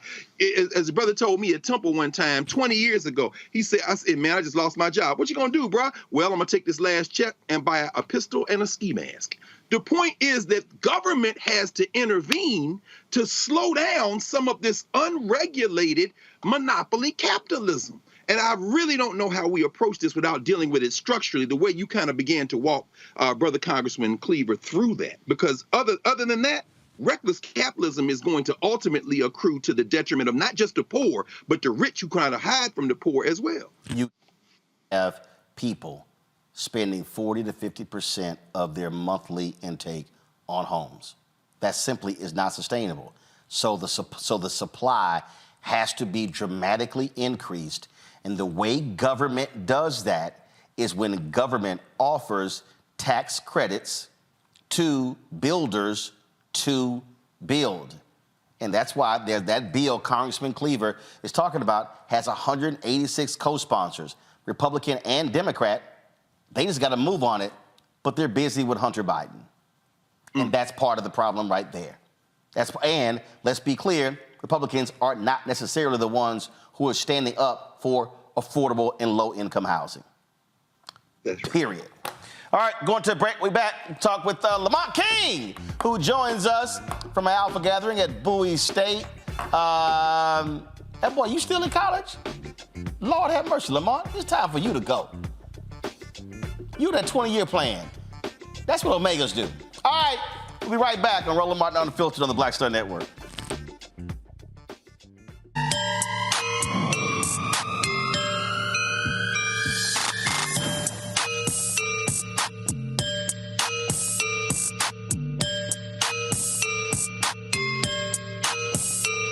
On the next Get Wealthy with me, Deborah Owens, have you ever had $1 million idea and wondered how to bring it to life? Well, it's all about turning problems into opportunities. On our next Get Wealthy, you'll learn of a woman who identified the overload bag syndrome, and now she's taking that money to the bank through global sales in major department stores. And I was just struggling with 2 or 3 bags on the train.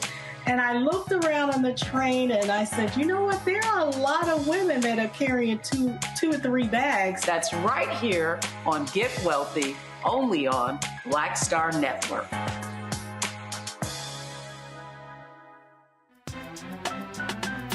I'm Faraji Muhammad, live from LA.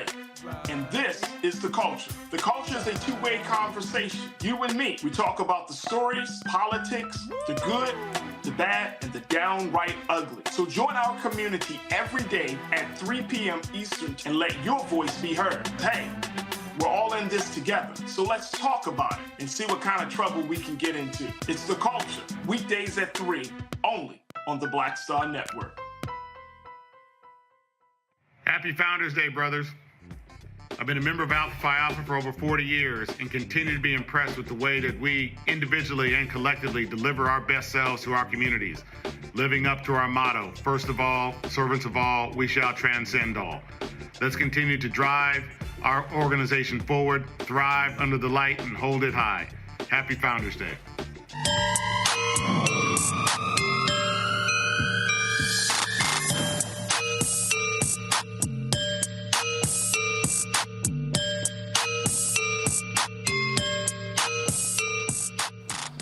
Just in case y'all didn't know, that was, of course, billionaire Robert Smith, the richest African-American in the country. And so that's who was in that video right there.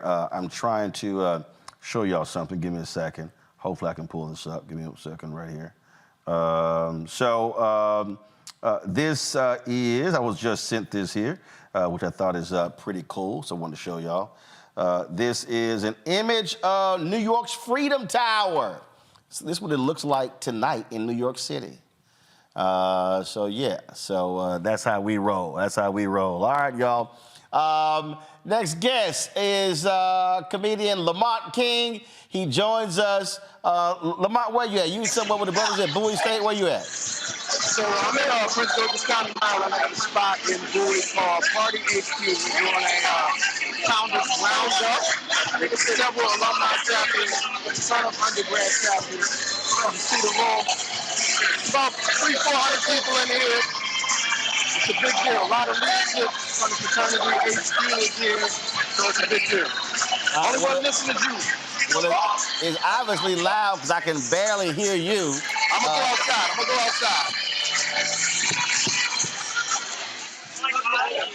outside. How about that? All right, that's better. We can actually hear you. I just wanted you to catch the vibe and feel the energy of the festivities. Gotcha. So are you going to do any special stepping later? There's a high possibility, as I am a former and previous world champion, and there is video on YouTube of this, so it may happen. It may happen tonight. A world champion in what? A world champion. We stepped in Toronto, Ontario, Canada in 1997, and we took home a 4-foot-tall trophy with all our names on it. And, I'm proud of that, so I got to mention that every chance I get. World champion. So with that in mind, if that is true, I would need to see videos and photos, and I would need to actually see your name on that trophy to know if that's true. Yeah, I gotta get it. I gotta get it out of storage. I think it's in storage somewhere. Yeah. Okay. So I've been asking this question to a bunch of brothers, and nobody seems to answer this question to me. Where in the hell did they go from stepping to strolling? So I put videos. I put some videos on Instagram, and folks like, "Yo, man, you need a new stroll." I'm like, "I'm sorry. When I pledged, after we pledged, we stepped. Sorority stroll." Correct. But here's the thing. I indict all old heads that never corrected the behavior of these young heads who learned everything about the frat on the internet. It's the curse of the internet. Strolling was regional. They did it in the Southeast. But once the internet hit and everybody started taking their cues from the internet, now everybody does it. I'm from an era where we party walked and we stepped. Yeah. So I don't know what strolling is. Yeah. I don't even know what it is. Yeah. No. We absolutely stepped. Here's the other for me. When the hell this whistle come in? I mean, normally the way we did it, when our feet hit the ground and everybody heard us stepping, they knew we arrived. I'm like, what's all this blowing of the whistle shit? Again, as a historian in my own mind, I think it came from the internet. That was a regional thing. Some of the chapters down south that had heavy marching band influence and members who were drum majors carried it over into the frat. It got on the internet, it got popular, and now they ruined the whole party experience with the whistle. Me personally, I ban it from all establishments that I have something to do with. So if I'm putting it on, you cannot bring that whistle. No, sirs. Now, one that I absolutely ain't gonna ride with, and I've had some brothers try to explain to me the origins of it, but I ain't never, ever gonna call myself an ape. Well, I mean, I won't refer to myself as that, but as you know, that's an identifying period of the previous process. That's the best way I can word that. But that, just let everybody, I want everybody to know that is not anything official of Alpha Phi Alpha fraternity. In fact, under General President Skip Mason, they were banned from selling an ape image with alpha letters on paraphernalia, whatever. So I tell folks, I don't claim ape. You ain't gonna never see me taking no picture with no damn ape. Ain't no way. No, look, we got the Sphinx. We good. We don't need no damn mascots. Leave that up to them damn dogs. Well, I got to jump out of the car with you on that one because I'm a fan of the imagery, and simply because the ape is the alpha male of the jungle. It's the primal primate. No. The king of the jungle is the lion. That's fine, and he can do him. Even the ape gonna run his ass away. So here's my whole deal. Here's what I tell everybody: we are alpha men. Sure. I don't need no monkey, no chimp, no ape, no. I don't know chimps or monkeys, but I do identify with in some of my clothing with the ape iconography, if you will. So I'm partial on that one. Let me bring in my panel to weigh in on this. Mustafa, Larry, and Greg. I'll start. Let's start with the ape first. Then we'll go to the other one. Larry, go ahead. Okay, so I was made at Chain University Delta Pi chapter, so 1/3 of Blade Triangle. That brother there knows what I'm talking about. So let me say, as an old school brother, a couple of things you highlighted, Roland. The whistle, I cannot get down with. I also raised the same concern about when stepping changed, when we went from, like I said, we're in a party, we're stepping, you can hear it, you can hear the floor, to blowing a whistle. So like I said, more historians know better than I do. Also, I completely agree with you, Roland. For those brothers who are watching and on this panel, and specifically as it relates to ape, we know why we use that. And so I do have a problem with brothers with the 8 imagery on T-shirts and et cetera, because that's not consistent with the fraternity. So I'll leave it with that. Mustafa. Yeah, Lamont, it's good to see you. We go way, way, way back. Yeah, my man. There's a lot of people here, too, that told me to tell you what's up. All right, tell them I said what's up. Yeah. Yeah, Lamont, you know, I'm more interested in what's your vision for the fraternity? You know, where do we need to go? What are the things that we need to strengthen?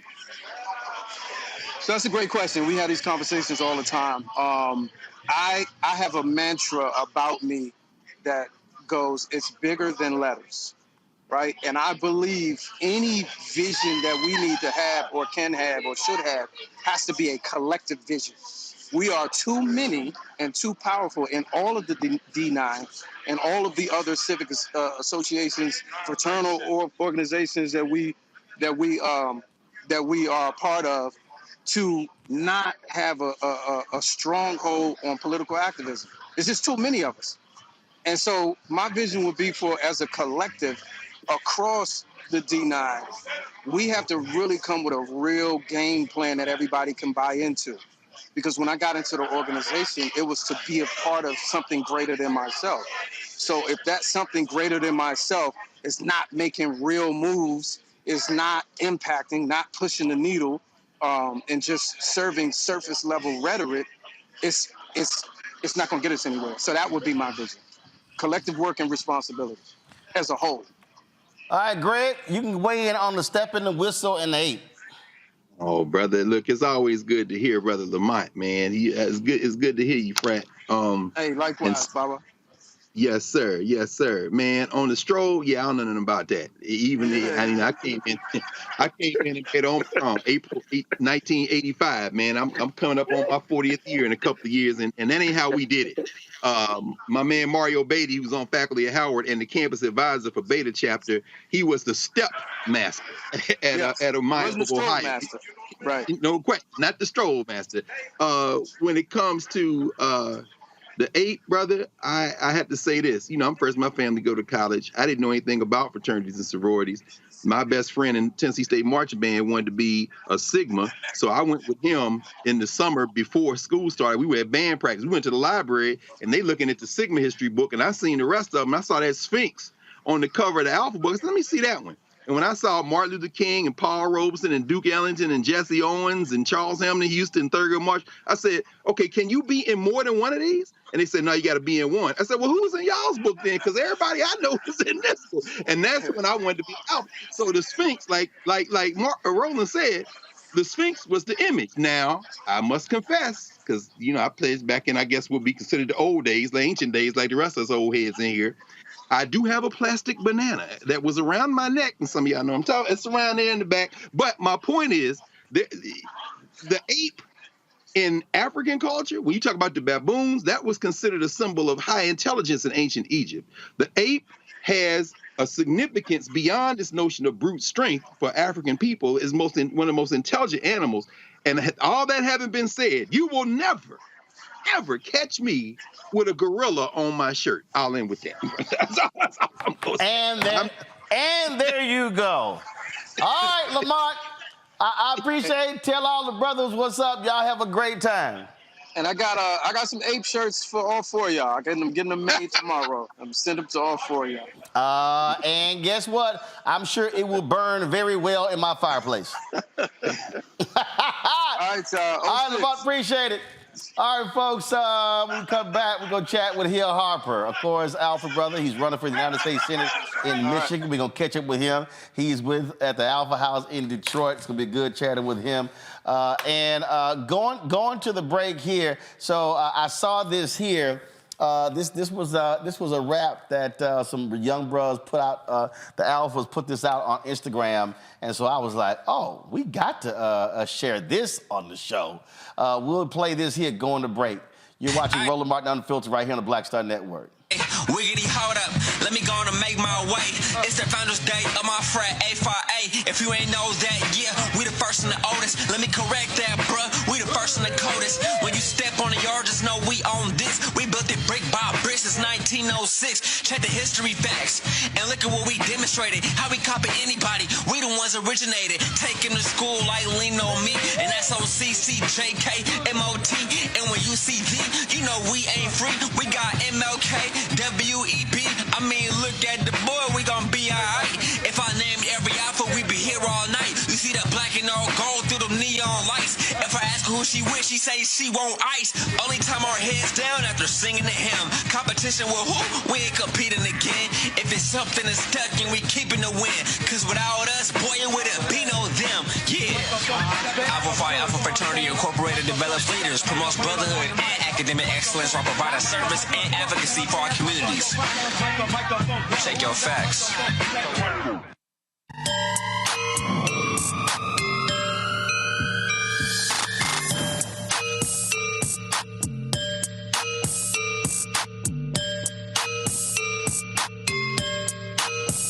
When you talk about blackness and what happens in black culture, we're about covering these things that matter to us, speaking to our issues and concerns. This is a genuine people-powered movement. There's a lot of stuff that we're not getting. You get it, and you spread the word. We wish to plead our own cause. Too long have others spoken for us. We cannot tell our own story if we can't pay for it. This is about covering us. Invest in black-owned media. Your dollars matter. We don't have to keep asking them to cover our stuff. So please support us in what we do, folks. We want to hit 2,000 people, $50 this month, raise $100,000. We're behind 100,000, so we want to hit that. Y'all money makes this possible. Check some money orders. Go to P.O. Box 57196, Washington, D.C. 20037-0196. The Cash App is $RM Unfiltered. PayPal is R Martin Unfiltered. Venmo is RM Unfiltered. Zelle is Roland at RolandSMartin.com. Happy Founders Days, brothers. This is Don Scott, Speaker-elect, House of Delegates in Virginia. I am so proud to be a member of Alpha Phi Alpha Fraternity. Spring 1985, Pi Omicron, Texas A&M University. Charter line number 3, 06 brothers. Go Alpha.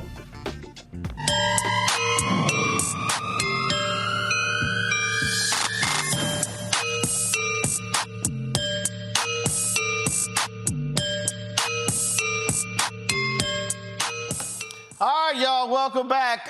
Another brother wanted to hit him up, wanted to join us. It's Hill Harper. He, of course, is running for the United States Senate in Michigan. Wanted to include him in today's show, so hit him up. He's with at the Alpha House in Detroit. What's up, Hill? What's up, what's up, what's up? Happy Founders Day. Founders Day. So you're Happy at the Founders Day. You're at the Alpha's house in Detroit? No, Where I'm are in you? my house in Detroit. They told me if I went over there with you on camera, they were like, no, I was gonna go over there. I'm headed there as soon as we finish to have a libation with the bros. It's gonna be apple juice. Now we know you lying right there. So we know you lying. So tell them, look, don't be scared. Listen, they could get drunk after the Some of the bros asked me to bring them a very high level single malt. Some bros asked me to bring them a high level of a 100% agave. Some brothers asked me to bring them what one would call a burnt mezcal bottle. So it's like in Alpha, we have diversity. That's what people have to understand. And somebody old school said, bring them some Ripple. That's true. But remember, what you're going to do, since we're in Detroit, you're going to have Faygo and vodka. Well, I understand. And so it's a bunch of folks out there. They've sent us videos and whatever. So I wanted to make sure that we include you in the show. I appreciate it. Let me say this real quick, Roland. All the bras, and this is a more serious point about how serious our fraternity is. So many of the bras have donated between $19.06 today to my campaign, like hundreds, as well as some did like $190.60. One did $3,190.60. The bros are coming together just like they supported Wes Moore, our governor, just like they supported Senator Warnock. They've come through for my campaign, and they, so anybody on there, if you're a bra out there and you want to join and join other brothers, hillharper.com, go on, do your $19.06. We appreciate you and we love you. Well, Hill, we appreciate that. We're going to have you back on to have a longer, more in-depth conversation about your candidacy there. So I just wanted to get you on the show and just make sure that we had you a part of this. Yes, yes. Happy Founders Day, brothers. I wish you all the light and love and jewels to yourself. All right. Appreciate it, Hill. Thanks a lot. Appreciate you. Thanks, bro. All right, folks. Several other folks also sent us some videos. Here he is, the great saxophonist, Alpha Brother Gerald Albright. Hey, everybody. Saxophonist Gerald Albright here, checking in to say Happy Founders Day to all of my Alpha Phi Alpha brothers. I'm currently in customs, literally, in Puerto Vallarta, where I'm doing a jazz festival. Big shout out to my dear friend, Roland Martin. Happy Founders Day, y'all. Take care. All right, filmmaker, director, producer, Rob Hardy. I want to give a quick shout out to the best that ever did it, the oldest and the coldest, the originators, the innovators, the brothers of Alpha Phi Alpha Fraternity Incorporated. Happy Founders Day, bros. Respect. All right, y'all. And, of course, movie director, Alpha Brother Benny Boom just sent this to me. Roland, what's up, Frat? I want to give a big shout out, a big happy Founders Day to Alpha Phi Alpha Fraternity Incorporated, founded Tuesday, December 4th, 1906. My name is Brother Benny Douglas, also known as Benny Boom, 06.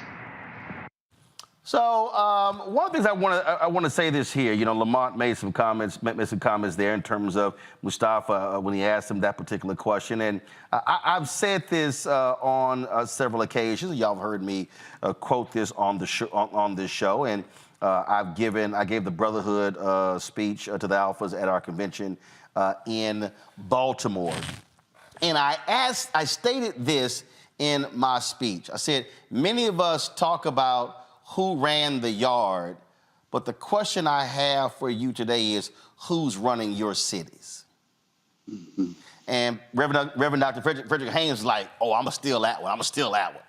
And so when I made this point, and I talk about this all the time, in Dr. King's book, Where Do We Go From Here, Chaos or Community, he said this, and y'all can go to my iPad. As y'all see, I actually read books, so this was actually highlighted.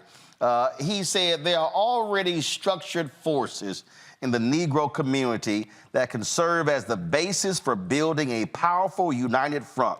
The Negro Church, the Negro Press, the Negro fraternities and sororities, and Negro professional associations. We must admit that these forces have never given their full resources to the cause of Negro liberation.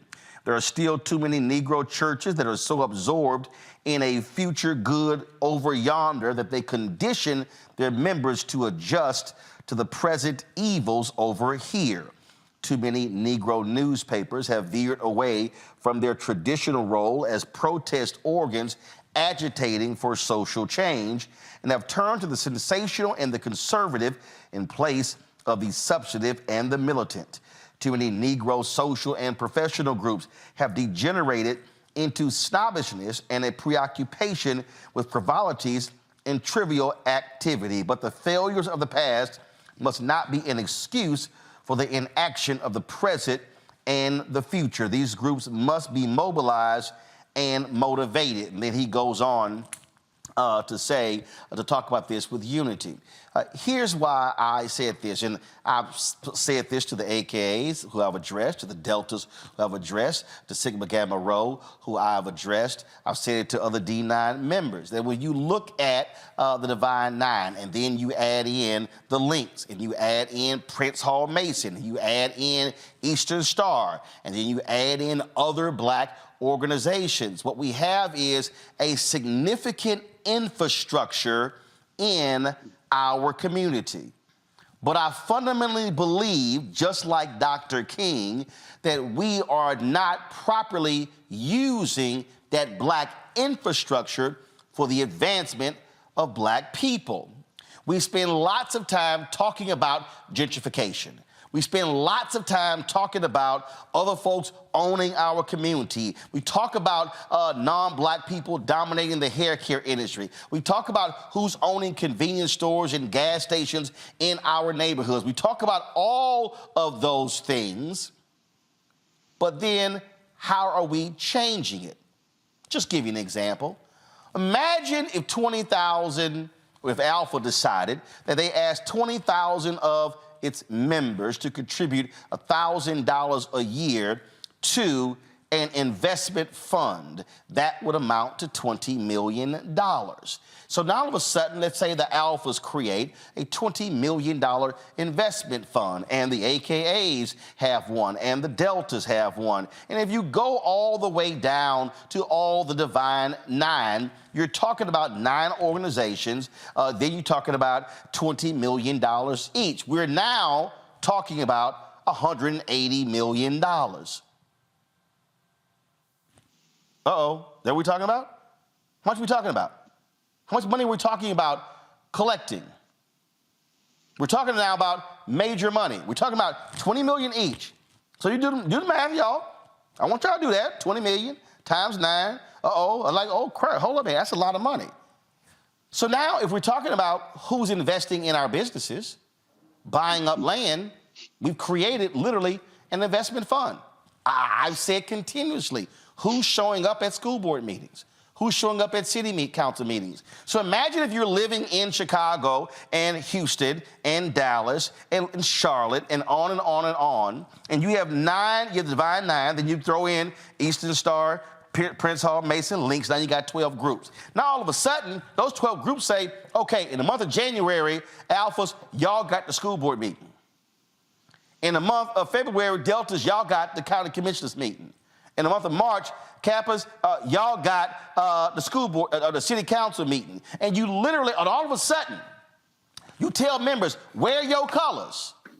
And all of a sudden, if you are a politician and you look up and you see 100, 200, 300, 400, 500 individuals in black and gold and crimson and cream and blue and white and blue and gold, all of a sudden, you're like, who in the hell are these people? That's called, as King said, mobilizing your people to affect change. And then that thing can extend to other groups, including Sigma Pi Phi, the Boule, and so many other groups.